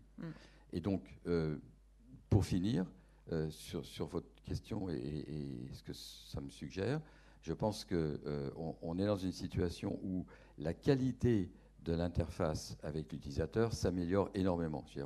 S'il fallait que vous interagissiez avec une machine dans les années 60, 70, avec des cartes perforées, ou un peu plus tard avec des systèmes peu robustes et difficiles à utiliser sur des écrans avec quelques pixels dessus, etc. Enfin, peu importe, je ne vais pas refaire l'histoire de l'informatique, mais on voit bien qu'aujourd'hui, quand on s'exprime et qu'on essaye typiquement de communiquer avec une machine qui utilise un grand langage, un grand modèle de langage, en fait, l'interface est facile à utiliser. D'accord ? Si vous voulez faire une multiplication, vous n'avez pas besoin de redéfinir ce que c'est la multiplication, l'égalité, etc. Tout ça, c'est complètement compris par le système de façon très flexible. Il y a encore des progrès à faire énormes. Mais prendre en compte les capacités de chacune d'entre nous, à un moment donné, c'est quelque chose qu'il faut qu'on arrive à mieux intégrer dans le système pour qu'on puisse avancer dans la direction que vous mentionnez, que ce soit au niveau physique, physiologique, mais aussi au niveau cognitif. Est-ce que je peux dire juste Bien sûr, allez-y. Par rapport à l'exclusion potentielle, là, il y a une façon d'inclure, c'est effectivement de développer des IA qui pourront interfacer ou interagir avec les personnes en situation de déficience mentale ou intellectuelle. Mais je veux juste rappeler un petit truc tout bête, c'est qu'on a encore un rapport avec la matière. Je veux dire, et donc on n'est pas que des purs esprits, et il y a encore nécessité qu'il y ait des humains qui interagissent avec la matière. Donc, je prends un exemple personnel. J'ai un de mes enfants qui est, on va dire, dysfonctionnel, pour être un peu généraliste. Cet enfant, personnellement, je n'ai jamais eu envie de lui faire prendre des médicaments qui le rendraient différent de ce qu'il est. Et il est paysagiste, et ça me va. Je veux dire, il y a encore beaucoup de place pour l'interaction avec la matière. On a besoin de ça, on n'a pas besoin que d'interagir avec des IA. Et au contraire, moi je trouve que ça ouvre d'autres perspectives de l'humain purement humain. Merci. Une autre question, intervention? Oui, allez-y. J'ai un micro, je vais juste poser ma question, même si j'ai déjà parlé au début. Vous avez, je voudrais rebondir sur la question de l'accès. Donc vous avez parlé pas mal des questions d'accès, de formation, voilà. Mais il y a aussi, je pense, la question du contenu, c'est-à-dire on accède, mais on accède à quoi? Et là derrière, il y a une autre question qui est, alors il y a ceux qui pensent, et il y a ceux qui calculent, mais finalement l'IA, c'est ce qu'on met dedans, où elle agrège toutes les données, voilà. Donc, dans ces données, il y a une question de besoin, mais il y a aussi une question de compétence des personnes en situation de handicap, c'est-à-dire qu'elles-mêmes, elles peuvent aussi participer à des programmes qui aideront la machine ensuite, si je peux caricaturer comme ça, à faire qu'elles pourront mieux s'en servir. Et les personnes en situation de handicap ne sont pas seulement des utilisateurs ou utilisatrices, elles peuvent être aussi des personnes qui apportent, et je vais me servir de votre mot, de la matière. Voilà, ça c'est la première chose. Ce n'est pas vraiment une question en fait, c'est plus un constat. Et après, peut-être un idéal, c'est-à-dire que si on part du principe que nous, on a traité, par exemple, dans le magazine Faire Face, ces histoires de représentation du handicap, après avoir interrogé l'IA en lui disant « S'il te plaît, IA, non pas dessine-moi, mais crée-moi une photo de personne en situation de handicap. » Qu'est-ce qu'elle a répondu? Elle nous a donné que des images de personnes en fauteuil roulant. Mais parce que ces images-là, nous les avons aussi. Ces représentations-là, ce sont les nôtres. Et elle les restitue. Voilà. Donc, est-ce qu'on pourrait imaginer que la façon dont les humains vont alimenter l'IA pourra aider à casser certains clichés, certaines représentations? Merci beaucoup. Peut-être Anne-Lise là-dessus, c'est aussi une question qu'on se pose. Alors, Valérie, tu le poses pour les personnes en situation de handicap et faire appel à leur expertise d'usage, mais il y a aussi des réflexions autour de la place des femmes par rapport à celle des hommes. Bref, comment est-ce qu'on fait pour que tout le monde puisse contribuer à une IA la plus compétente, si j'ose dire, possible? Je voulais juste dire un mot. Ce que vous dites là, ça illustre bien l'idée du biais dont on parlait tout le temps. C'est qu'il y a un biais de représentation dans l'esprit des gens et donc sur Internet qui a nourri les grands modèles, qui fait que à chaque fois qu'on parle de personnes en situation de handicap, il y a une photo avec une personne en fauteuil. Et le biais, ça, c'est un très bon exemple de biais d'apprentissage. Et sur l'expertise d'usage, vous qui avez travaillé pas mal en robotique, est-ce que vous aviez fait appel à l'expertise d'usage des personnes en situation de handicap? Oui, alors quand on conçoit des systèmes pour les personnes en situation de handicap, on le fait avec eux, avec des ergothérapeutes, avec leur entourage. C'était les grands défauts des premiers robots pour personnes handicapées, c'était que ce soit des ingénieurs qui fassent ça tout seuls. Et évidemment, on s'est arrêté très très vite. Moi, je vais vous donner un petit exemple personnel. On avait fait un fauteuil roulant autonome, parce que nous travaillions beaucoup sur les robots autonomes à l'époque. Et donc, le fauteuil roulant était capable d'aller tout seul de la cuisine au salon. On était super contents, mais la personne en fauteuil a dit « Mais moi, mon seul plaisir, c'est de pouvoir conduire mon fauteuil, donc ne me retirez pas ça. » Et voilà, on était complètement à côté de la plaque, parce que nous, on savait le faire, exactement comme vous disiez tout à l'heure. On savait le faire, alors on l'a fait, indépendamment du vrai besoin des personnes.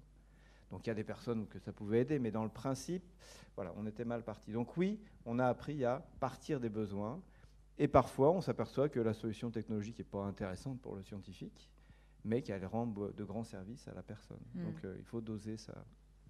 Et concernant, pardon, si je peux me permettre, concernant casser les clichés, on parle des intelligences artificielles qui seraient biaisées, c'est bien de ça dont vous parliez. Ouais.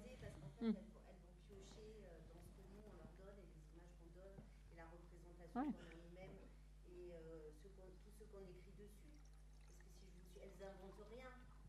Tout à fait. Voilà. Donc, Mais en fait, comme tout est dans la quantité de données, voilà, c'est-à-dire que les notions d'égalité, diversité, etc., tout dépendra de la quantité de données qui arriveront dans ces IA.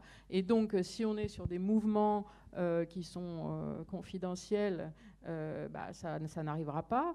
Après, on peut être dans des mouvements non confidentiels, et puis après, on peut être dans de la guerre, c'est-à-dire... on peut très bien imaginer qu'il y ait des hackers de ChatGPT qui nourrissent ChatGPT avec les notions qu'ils veulent. Parce que la sémantique, ça contrôle le monde. Moi, j'ai l'habitude de dire, il y a deux codes. Il y a l'ADN qui fabrique les individus, et puis il y a le langage qui fabrique les sociétés. Il n'y en a pas d'autres, enfin, à moins que vous... Et donc, on est là-dedans. Hein. C'est pour ça que là, il y a des forts problèmes pour la suite, l'éthique. Il y avait une question à droite. Oui, je voulais peut-être juste compléter au niveau du langage. Excusez-moi, monsieur.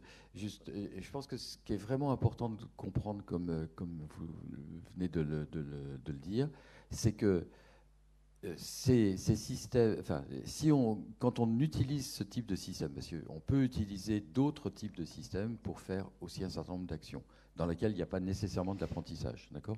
Donc, mais si on utilise des systèmes à base d'apprentissage, il faut comprendre que la langue dans laquelle on s'exprime pour nourrir ensuite le système qui apprend, en fait, elle véhicule de la culture, elle véhicule des éléments qui sont différents. Quand on s'exprime en français, quand on s'exprime en anglais ou en chinois ou dans d'autres langages, on ne va pas exprimer les choses de la même façon ni de la même manière. Et par conséquent, il faut que, comme vous le disiez très bien, en fait, les personnes en situation de handicap divers et variés puissent aussi s'exprimer pour aussi enrichir les corpus, et que ce soit elles qui le fassent, d'accord, dans leur langue, et moi ce que j'aime bien dire, dans leur langue naturelle, dans la langue dans laquelle elles s'expriment de façon la plus naturelle. Or, aujourd'hui, quand on regarde comment sont construits les grands modèles de langage, ils sont essentiellement construits, pour ceux qui nous concernent, disons dans le monde occidental, à partir de l'anglais, majoritairement. Et donc, ça veut dire qu'on va importer de façon implicite, au travers de ces apprentissages, quand on utilise ce type de technique pour faire typiquement de l'interaction, comme on le disait tout à l'heure, on va importer toute la culture anglo-saxonne plutôt que de la culture latine. Ça pèse très lourd. Et ça veut dire qu'en particulier, et là je reviens sur les aspects d'éthique, quand nous nous exprimons scientifiquement ou ici de façon plus générale, c'est important qu'on utilise notre langage naturel, notre langue naturelle, parce que c'est celle-là qui va éventuellement être enregistrée, qui ensuite va être utilisée pour faire de l'apprentissage. Et si on utilise notre langue qui n'est pas naturelle, d'abord on s'exprime probablement de façon moins précise et moins spécifique relativement à ce qu'on veut dire, mais en plus on nourrit pas notre culture. Et donc là on a à la fois un challenge parce que moi, dans tout ce que j'ai publié scientifiquement, je l'ai fait en anglais à 99%, d'accord, parce qu'il n'y avait pas de système qui permettait de traduire. Aujourd'hui, si par exemple, tout ce qu'on fait en éthique, on le fait d'abord dans notre langue naturelle, et ici c'est le français, et ensuite on les traduit en particulier en anglais. Mais on peut les traduire dans n'importe quoi, parce qu'on a des systèmes aujourd'hui qui traduisent assez bien. Donc, aujourd'hui, ce que je pense, là où il y a un enjeu d'éthique relativement à nos différentes valeurs, et ça c'est en particulier pour nos collègues scientifiques, exprimez-vous dans votre langue naturelle, et puis ensuite vous traduisez dans ce que vous voulez. Oui, donc André Fertier, président de Sémaphore, je vais tout de suite rebondir sur la question des langues, pour évoquer quand même qu'il y a un problème d'ailleurs sur lequel les chercheurs en intelligence artificielle travaillent activement en ce moment et ils n'ont pas encore trouvé de solution. C'est justement, ils travaillent sur ce qu'on appelle l'intraduisible. C'est-à-dire, si on prend l'exemple du mot, de la notion d'esprit, Geist, mind et esprit n'ont pas le même sens. Et donc ça, c'est un sujet complexe. Vous avez écouté la radio il n'y a pas longtemps. Vous. Mais ce que je voulais évoquer surtout, puisqu'on parle d'éthique et d'intelligence artificielle, c'est qu'il serait intéressant de faire à un moment donné le point sur ce qui existe comme régulation. Et donc en termes de charte éthique, l'UNESCO a adopté en effet en 2021 une charte éthique sur l'intelligence artificielle où il parle du handicap, la question des personnes en situation de handicap. ICESCO aussi, qui était un regroupement partenaire de l'UNESCO, qui regroupe 53 pays du monde arabo-musulman, a adopté aussi une charte éthique sur l'intelligence artificielle il y a quelque temps.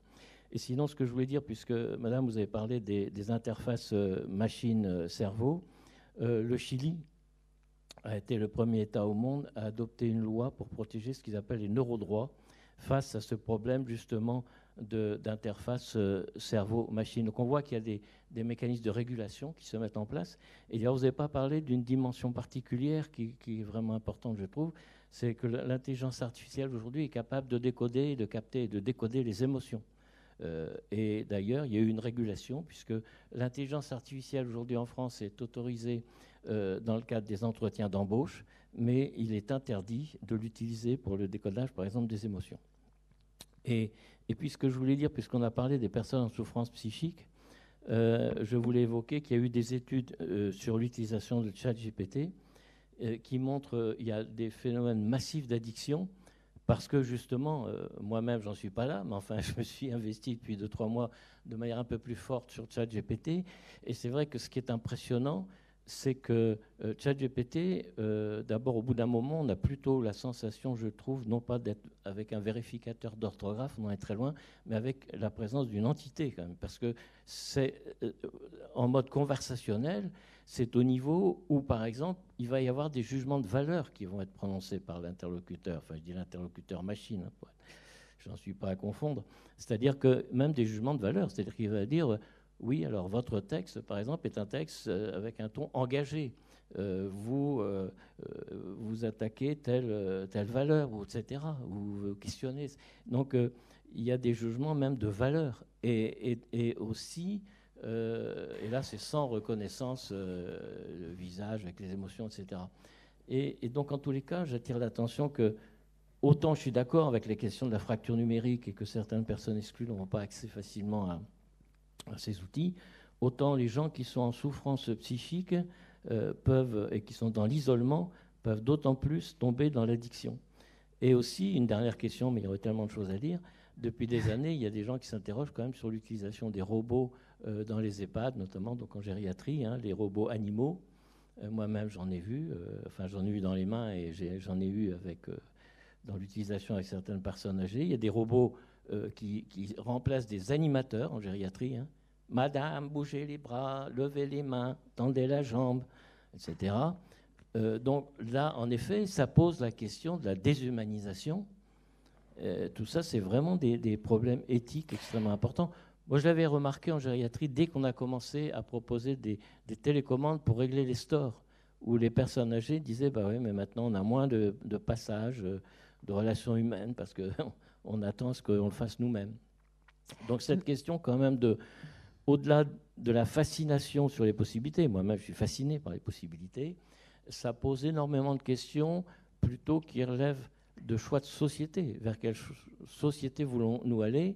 Je pense que c'est un petit peu comme, moi je fais vraiment un lien très direct avec le sujet de l'actualité sur la fin de vie, parce que souvent on dit oui c'est une question totalement...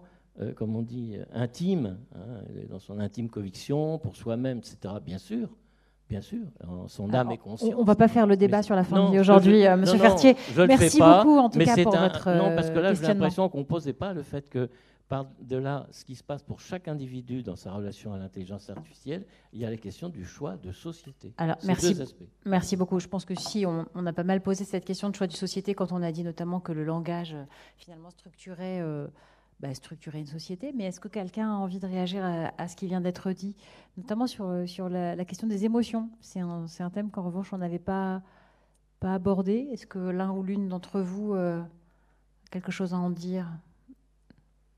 Ça vous laisse sans voix ? Ça vous enlève toute émotion ? Moi, je n'avais rien à dire sur les émotions, mais je voulais bien rebondir sur quelque chose dont on n'a pas parlé, qui est la notion d'agentivité. C'est-à-dire que, donc pourquoi on fait des robots ? Quelque part, il y a une tendance à limiter l'action humaine, c'est-à-dire qu'on veut se soulager de toute pénibilité, aller de plus en plus vers minimiser nos mouvements. Et donc, je voulais juste rappeler que si on ne bouge plus, on n'a plus de réception et d'informations concernant notre propre corps, et que ça se termine vers des problèmes qui peuvent être des problèmes psychiques graves, de type schizophrénie. Donc il y a aussi ce sujet-là sur lequel on devrait réfléchir. Et physique, parce que pour ceux qui peuvent aller fermer les stores si plus personne n'y va, bon, ceux qui ont du mal à se déplacer, c'est une chose, mais voilà. Vous aviez une... Oui, je peux dire un mot sur les aspects émotions et sur ce que vous disiez, monsieur, que je partage très largement. Typiquement sur les émotions, aujourd'hui, on sait reconnaître à la fois sur le visage, on sait les reconnaître également par tous les signes physiologiques, et on sait mettre des capteurs sur les personnes, soit proches, soit en contact avec la personne. Et puis quand on met des électrodes sur notre crâne, on sait, ou dans notre crâne, on sait encore mieux détecter un certain nombre de choses. Donc ça pose là évidemment des questionnements éthiques sur pourquoi faire et raison d'être de telles situations. Ce qu'il faut voir, c'est que depuis le début, le numérique, c'est globalement un système de traitement d'information, plus ou moins perfectionné avec des techniques différentes, on l'a évoqué tout à l'heure. Nous sommes des systèmes de traitement d'information également. Et en fait, aujourd'hui, ce qui est intéressant d'un point de vue intellectuel, mais aussi qui doit nous amener à réfléchir, c'est qu'on est en train de faire une composition de ces deux systèmes de traitement d'information, le biologique et le numérique. Et que c'est cette composition-là qui doit faire en sorte que, typiquement, on puisse avoir confiance ou pas. D'accord ? Et vous voyez bien que le facteur humain peut être un facteur significatif, aussi bien que le facteur machine. Et donc, dans cette composition, on peut arriver à des situations d'addiction, dans lesquelles l'humain ne va pas arriver à se séparer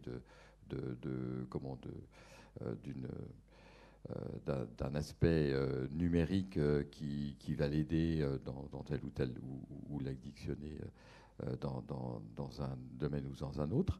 Mais vous voyez bien que c'est la composition des deux qui est intéressante et pour laquelle il faut qu'on prenne en compte cette composition dans notre réflexion primale sur qu'est-ce qu'il faut faire. Est-ce qu'il faut continuer et de quelle façon est-ce que, en termes de choix de société, on limite ou pas les différentes interactions qu'on peut avoir. Aujourd'hui, par exemple, laisser l'accès aux réseaux sociaux tels qu'ils sont conçus aujourd'hui, tels qu'ils sont accessibles aujourd'hui, à tout le monde, me paraît absolument inapproprié. D'accord ? Parce qu'en fait, on est aujourd'hui, par ces types de systèmes, capable de manipuler la plupart d'entre nous, très sincèrement. Et des élections. Et les élections en prime. La Roumanie, tout ça. Une dernière intervention, potentiellement ? Oui, merci beaucoup. Bonjour, je m'appelle Giovanni Bernabé Capra, je suis le cofondateur de la société Raven Fox, une petite entreprise qui est en train de concevoir différents types de fauteuils roulants électriques. Alors, petite remarque pour Monsieur Gelin. En effet, alors moi, je pense que l'intelligence artificielle et la conduite autonome peut aider, notamment pour sortir son plat du four lorsqu'on a les deux mains prises et qu'on utilise une main dédiée à la conduite. Donc, je pense que je vous enverrai un petit message pour récupérer votre savoir là-dessus ou pour discuter avec vous là-dessus. J'ai une question pour, excusez-moi, je ne veux pas me tromper, pour Serge Picot. Voilà, vous avez pris le micro, tant mieux, donc c'est parfait. Ma question, c'est, alors, on ne va pas rentrer dans les détails, mais aujourd'hui, quelle est la vraie limite pour qu'entre guillemets l'interface machine et vision, pour les personnes pour les personnes aveugles ou les malvoyants, quelle est cette limite, puisque vous l'avez dit, il y a des rétines artificielles où on voit des personnes qui arrivent quand même à distinguer des couleurs ou plus ou moins des objets. J'ai cru comprendre que ça arrivait.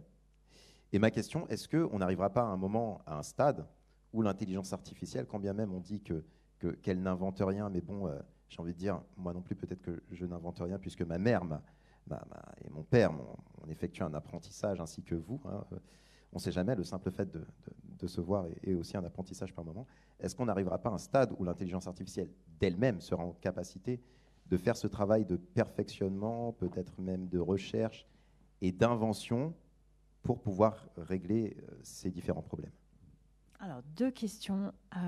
Merci beaucoup. Sacrément complexe, en tout cas parce qu'il y a de la dernière. Alors déjà, on va jusqu'où en matière de vision, Monsieur Picot?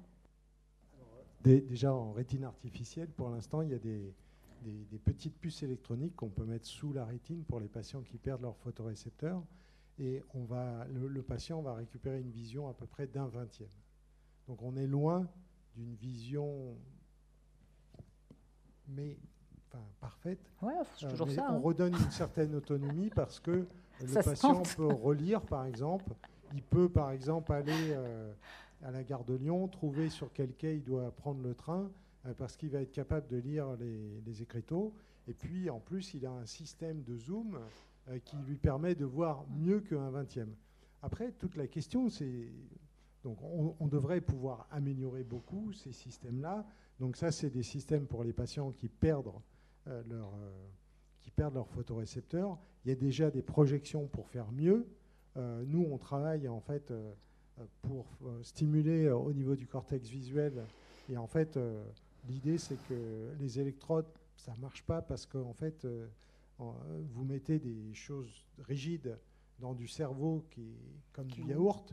Et quand vous bougez votre yaourt avec votre cuillère dedans, ça fait du yaourt en liquide.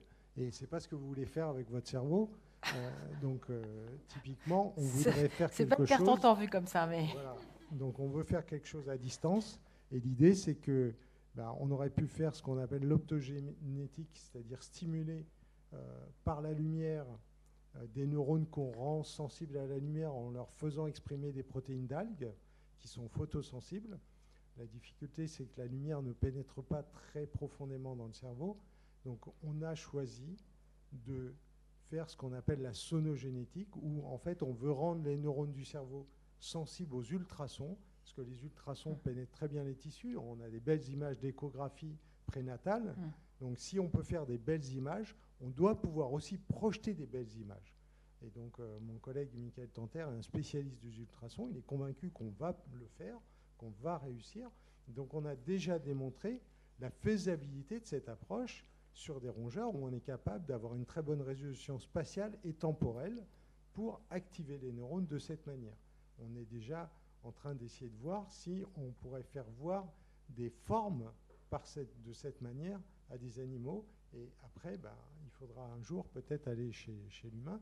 Alors ça obligerait à enlever une partie du crâne parce que le crâne ne laisse pas passer les ultrasons, mais on voit qu'on avance vers ça. Donc, alors vous on a moins envie de faire l'essai clinique tout de suite. Mais là l'idée, c'est que... Vous ne nous l'avez pas bien vendu, Monsieur Picot. L'IA devrait pouvoir quand même nous aider dans le processing des images, dans le fait de pouvoir débruiter les images pour extraire l'information utile pour le patient et ne projeter que l'information utile dans son cerveau. Donc on voit tout ce qu'on peut avancer. Donc ça, c'était la première question. Ouais, et l'autre question, est-ce que l'intelligence artificielle, elle va réussir à corriger elle-même ses propres biens un jour? C'est vertigineux comme question, je trouve. Disons qu'après tout ce qui est intelligence artificielle, vous me direz maintenant, pratiquement, peut-être bientôt, en fait, pourquoi essayer de restaurer la vision? Parce que votre intelligence artificielle, elle sera capable de vous dire, attention, là, il y a un trou, il faut que tu marches un peu à droite. Pourquoi, à la limite, vouloir restaurer la vision? Parce que bientôt... Pour voir la tranche de son enfant ou ton conjoint? Mais savoir qu'il faut vite s'enfuir. Elle pourra vous dire, attention, il s'en va. Non, c'est pas ça, on va le trouver laid et on va s'en aller. Décrire la beauté des choses, par exemple. Parfois, il y a des choses qui se ressentent et décrire, c'est une chose. Voilà. C'est pour ça que, nous, notre idée, c'est qu'on veut essayer de redonner certaines perceptions visuelles. Alors après, parfois, on nous accuse de transhumanisme. On n'est pas du tout dans cette dynamique-là. L'idée, c'est qu'on veut juste redonner des prothèses. Et quand vous avez une prothèse de hanche, on ne vous accuse jamais de transhumanisme.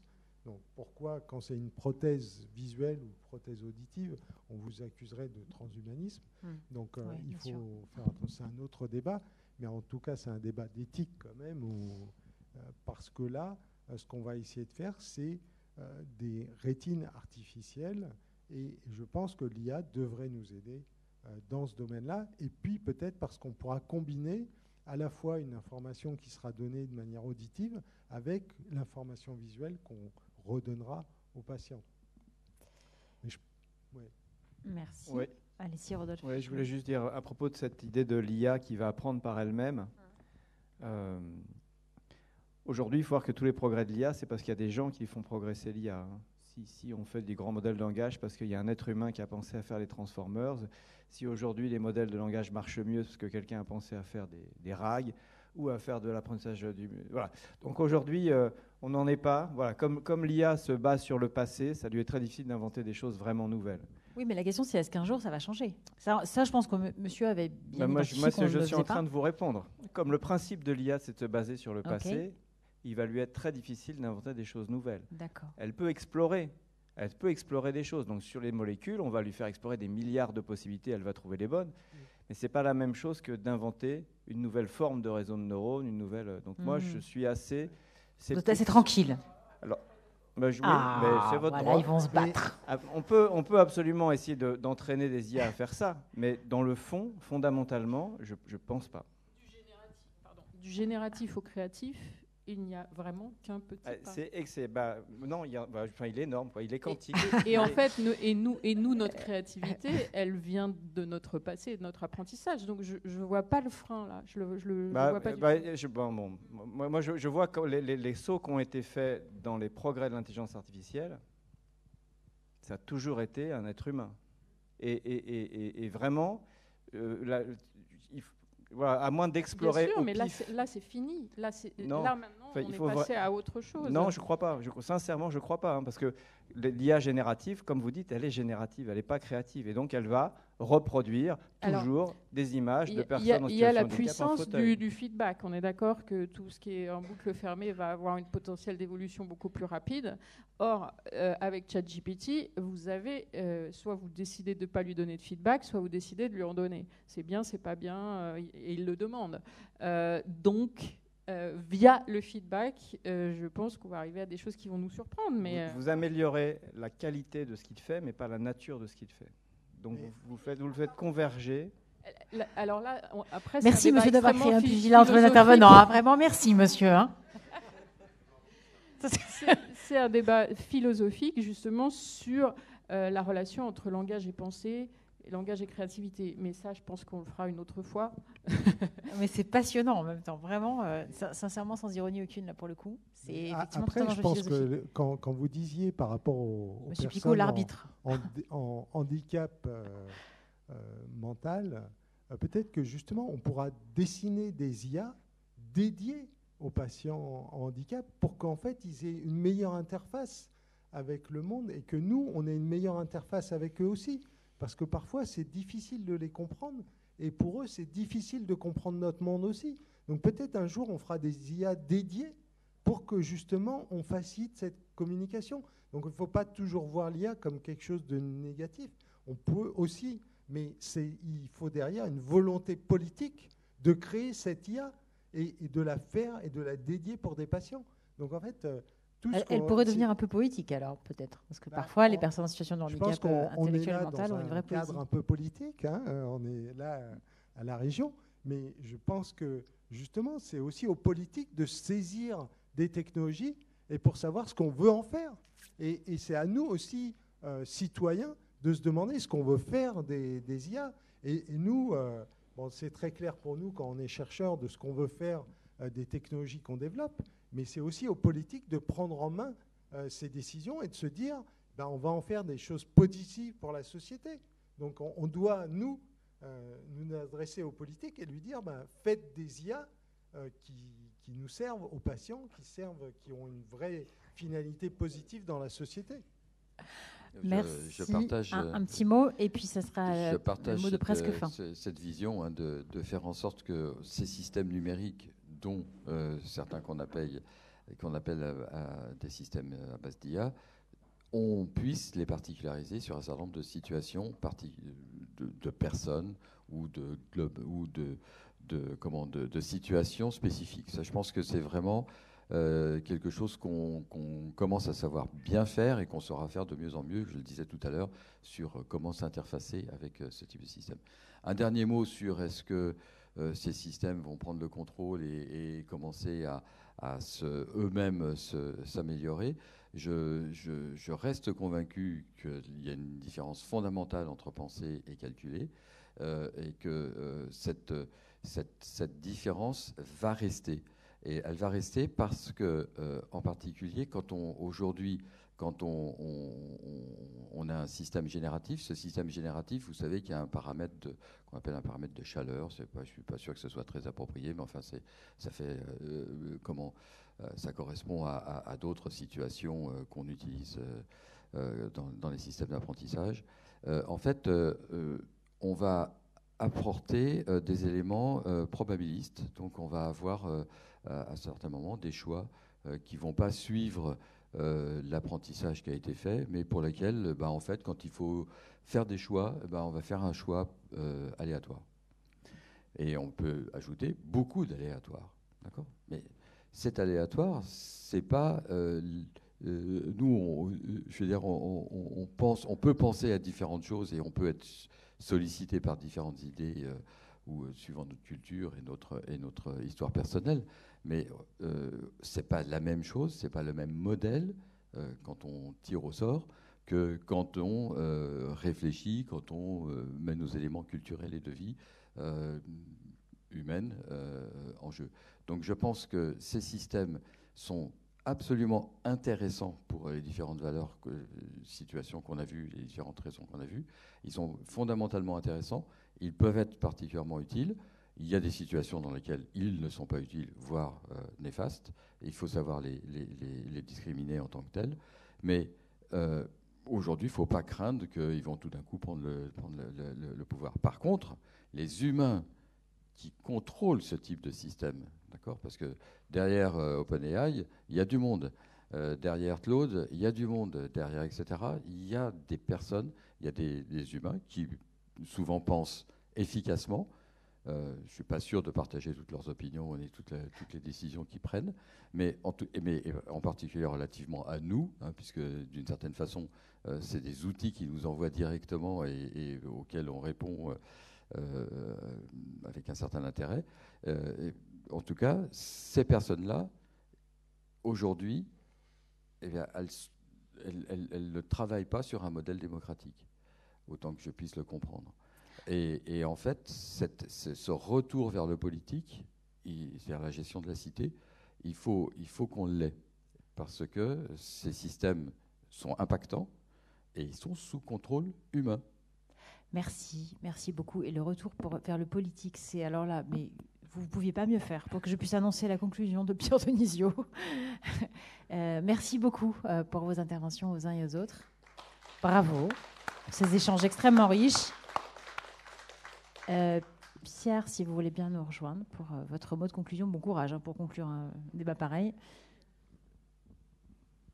Effectivement, je vais conclure, mais rapidement. Mais tout d'abord, remercier nos intervenants qui vraiment ont échangé des propos qui étaient absolument passionnants et ouverts des perspectives de réflexion, puisque c'est bien cela l'éthique. Avant toute chose, la réflexion. Et c'était vraiment le but de cette table ronde qui aura mis en lumière la complexité des enjeux soulevés par l'intelligence artificielle dans le champ du handicap. Alors, j'ai pris quelques notes, mais bon, derrière les problèmes, derrière les promesses technologiques, comme l'analyse du fond d'œil pour diagnostiquer certaines déficiences cognitives, certaines pathologies neurodégénératives, se posent notamment les questions profondes. Notre société anticipe-t-elle réellement la transformation des emplois qui va être impactant sur la société ? C'est peut-être le neuropsychologue qui vous dit ça, puisque je suis neuropsychologue en gériatrie, en consultation mémoire, et donc mon métier va bientôt être remplacé. Et peut-être même que mon deuxième métier, si tant est que ce soit un métier, la politique, sera peut-être un jour remplacé par de l'intelligence artificielle. Bon courage aux électeurs. En tout cas, voilà. Est-ce qu'on anticipe ces transformations aussi au niveau social de ce qui va advenir sur le marché de l'emploi, des auxiliaires de vie à domicile, des traducteurs. Enfin voilà, l'intelligence artificielle a déjà commencé à modifier le paysage. Se posent aussi d'autres questions. À quel point pouvons-nous déléguer aux machines, aux calculs, des pans entiers de notre réflexion ou de nos déficiences sans perdre une part de notre humanité. Voilà. Quel est le pourcentage acceptable de réseaux neuronaux délégués à des machines pour que l'on puisse conserver son identité, sa personnalité et son humanité. Alors l'intelligence artificielle peut pallier certaines déficiences, on vient d'en parler, et notamment plus précisément autour du handicap mental, mais voilà, Monsieur Picot, vous nous expliquiez que vous n'imaginiez pas que l'intelligence artificielle pouvait complètement verser dans le transhumanisme. Je ne suis pas d'accord avec vous. Je pense qu'il y a un vrai risque. Je pense que l'humain est porté à vouloir être Dieu à la place de Dieu, appelez ça comme vous voulez, mais en tout cas à augmenter ses capacités. Dans les lycées, dans les grands lycées de l'Ouest parisien, l'intelligence artificielle n'est pas défendue aux élèves, elle est absolument conseillée. Voilà, et les meilleurs élèves sont ceux qui savent s'entraîner, se surentraîner, parce qu'ils sont brillants et qu'ils alimentent brillamment ChatGPT, augmenter leurs capacités et voilà, et le rendu de leur travail, mais aussi leur méthodologie et la construction de leur réflexion. C'est extrêmement impressionnant à voir. Je le vois de manière personnelle et je suis vraiment tombé de ma chaise. Voilà, quand j'ai discuté avec des professeurs qui m'expliquaient que mon fils n'utilisait pas assez de ChatGPT.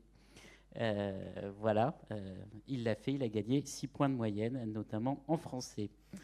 C'est un risque de transhumanisme, je le pense, et je pense que bon, c'est anecdotique cette histoire d'école, mais on le retrouvera dans d'autres domaines. Alors la qualité, l'origine et la diversité des données qui alimentent les modèles sont aussi des enjeux cruciaux, on l'a vu, hein. Elles influencent directement l'équité des solutions proposées. Et puis aussi, voilà, je trouve qu'il est essentiel de rappeler qu'aucun usage de l'intelligence artificielle ne devrait se faire sans transparence. Ça, on l'a évoqué au début, mais effectivement, pour ne pas qu'il y ait de tromperie, pour qu'il n'y ait pas ces situations particulières où l'on ne sait pas à qui l'on s'adresse, il est important de pouvoir développer ces technologies sans tromper. Il y a une autre question qui est de fond, c'est devons-nous chercher à corriger toutes les déficiences ? Quelle place laissons-nous finalement à la diversité dans notre société ?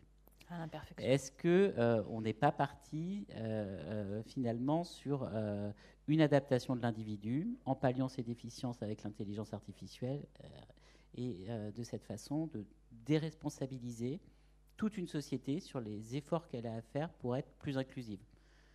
Ça, je trouve que c'est une vraie question. Ça veut dire une société qui ne fait plus d'efforts pour essayer de comprendre une personne qui a un handicap mental, ou de s'adapter, ou de proposer des solutions et des investissements et une société plus inclusive. Voilà. Quel message on porte ? Quelle société voulons-nous ? Voilà, je ne ferai pas le lien avec la loi sur la fin de vie, mais en tout cas, ne pas verser, vous avez compris, mais en tout cas, ne pas verser dans un certain renoncement de la société en se disant mais c'est aux gens qui vont s'adapter et c'est la technologie qui va les aider à s'adapter.